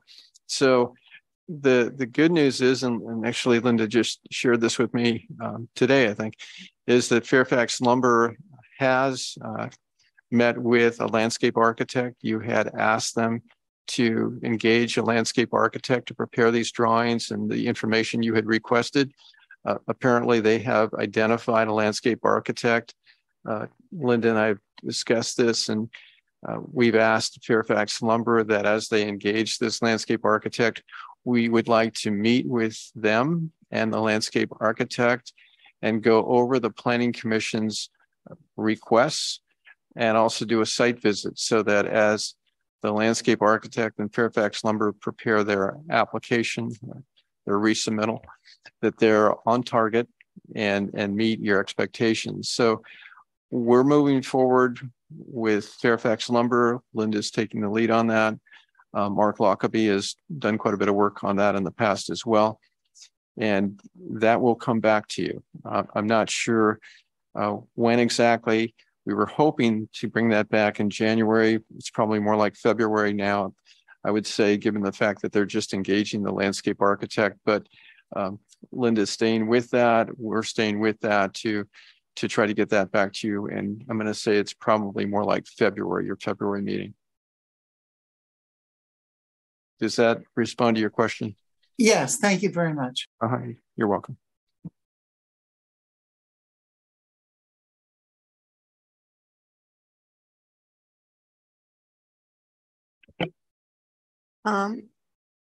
Where are we on the safety element?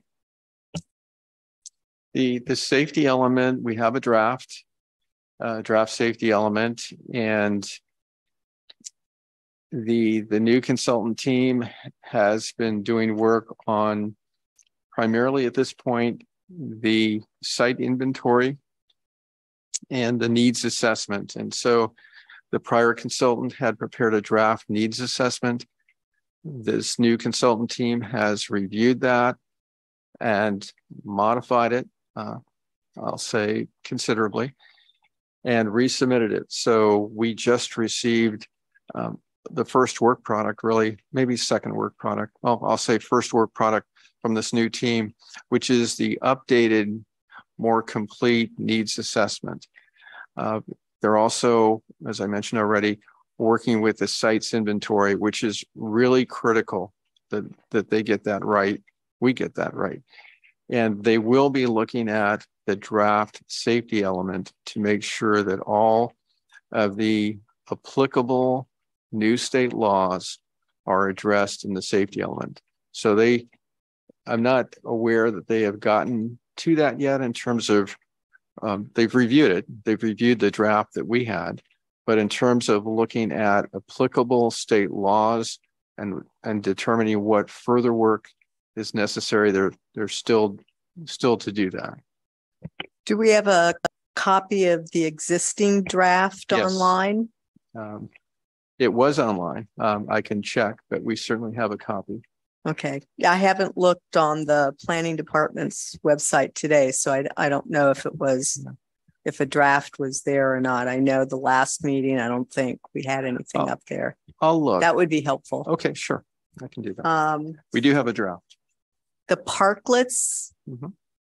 The other piece of that effort was, and Linda's going to have to tell me what they're called, where businesses could use, for example, their parking lot. Those were just called temporary use permits. Temporary use permits. So have we addressed those at all yet, or those will come after the parklets? I think. Go ahead. Did the council talk about those at all? I think they're just supposed to be ending to December 15th.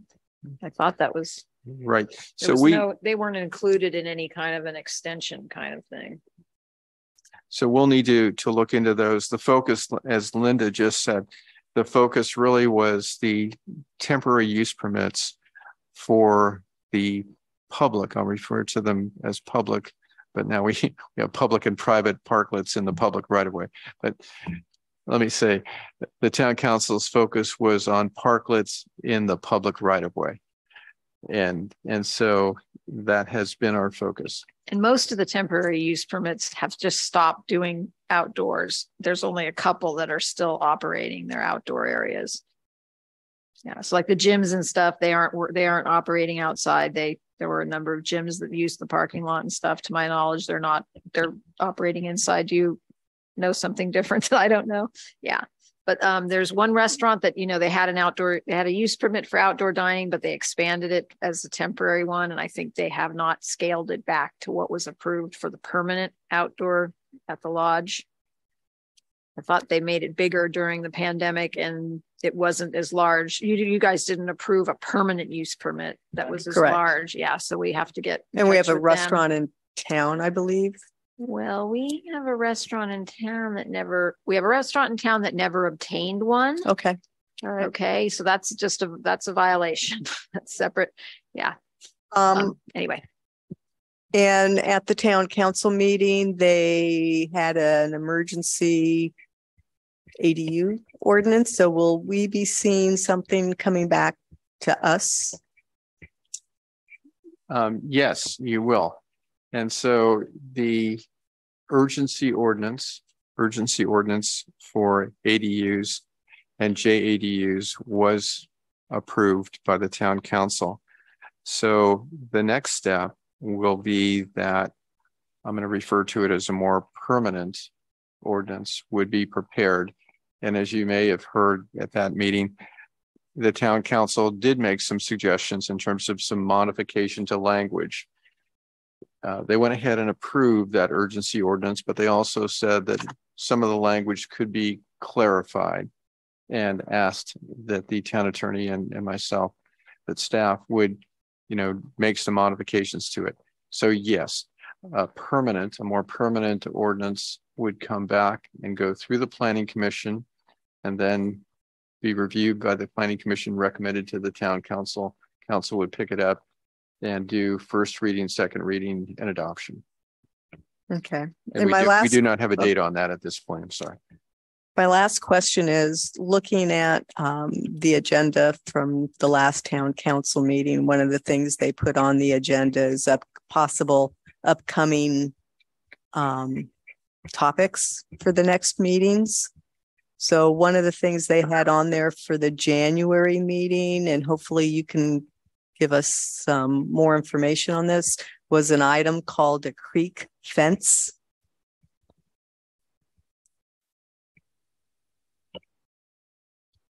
I'm not familiar with that. That could be, and I think it probably is something that the Public Works Director is involved with. I know that the Public Works Director has been working with our town manager on those matters. And so I think that's probably a Public Works matter and not a planning matter. Okay. I'm not familiar with it. Okay, because we do have setback requirements for creeks. So when I saw that, I was a little curious as to what that was going to address. the Public Works Director did recently provide a presentation, and there was some issue about, say, in the case of the creek here, right here, that, you know, people were into the creek and there was concern about people in the creek and this and that. And the idea was to install a fence. I'm going to say something like a split rail, low profile split rail fence that, you know, one could step over, but to try to give people kind of an indication that, you know, you should, you know, not just walk through the creek and be in the creek, but to, in a subtle way, try to keep people kind of not, you know, going through and walking in the creek on a regular basis. So he did provide that presentation. So again, I think that's something he's working on with our town manager. Understand. And I guess I assumed that if it was something that would require planning commission to come before the planning commission, it would. Again, I think the Public Works Director is working directly with the town manager on that. So I don't have full information on that.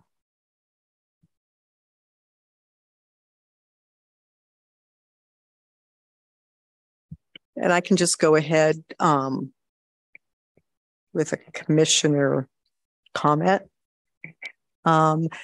Just mention that received an email on the Planning Commissioners Academy coming up in March in Southern California. So since we do have new commissioners on here, it is a good vehicle to get some training from a planning commissioner standpoint, as well as they do have presentations on current topics like objective design development standards. And it's good for planning commissioners and staff. So I just wanted to mention that it's in March. And usually in the past, we've had the town fund those for anyone going to the academy. So I just wanted to mention that if people were interested in that. So if I could, you had communicated that to staff and I had responded back that I think it's a great idea. And I personally have gone for years and years and years to that academy and brought commissioners, council members, staff members, etc. It is very worthwhile, no question. But as I indicated in my email to you, that it's something that I'll check in with the town manager on in terms of budget, and as it can be, you know, appropriated. I certainly agree. It's a great learning opportunity, and I definitely will talk to our town manager about it. And I, again, certainly agree for new commissioners in particular, and also staff members. I think it's a great opportunity and a refresher too for commissioners who maybe haven't gone for a while. But I do need to check in with our town manager to see what amount of budget we have. It is in Southern California this year in March. And so there would be travel, overnighting, etc. So we'll look into that and get back to you. Thank you.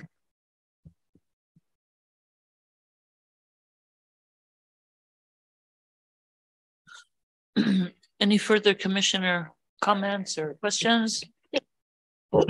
I'd like to make a recommendation. I would recommend that the HVAC here gets replaced. There are three reasons, right? It is obviously not very effective, but it's unlikely that it's energy efficient. But mostly, if you hear on the dais, it rattles, it makes a lot of noise, which is kind of is a little interrupting with when you're listening to, particularly online when sound is low. So that would be a good investment.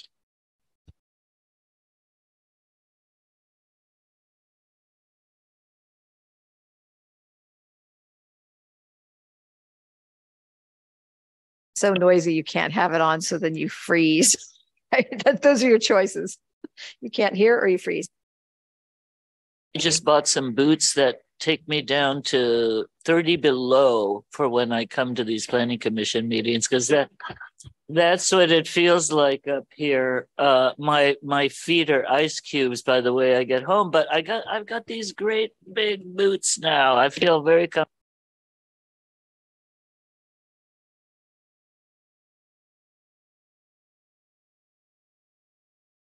Okay, if there aren't any further comments or interesting bits, can we have a motion to adjourn? Motion to adjourn. Second. Just a thumbs up. Everybody who wants to adjourn and go have cake. Oh, see what you guys are missing by not being here?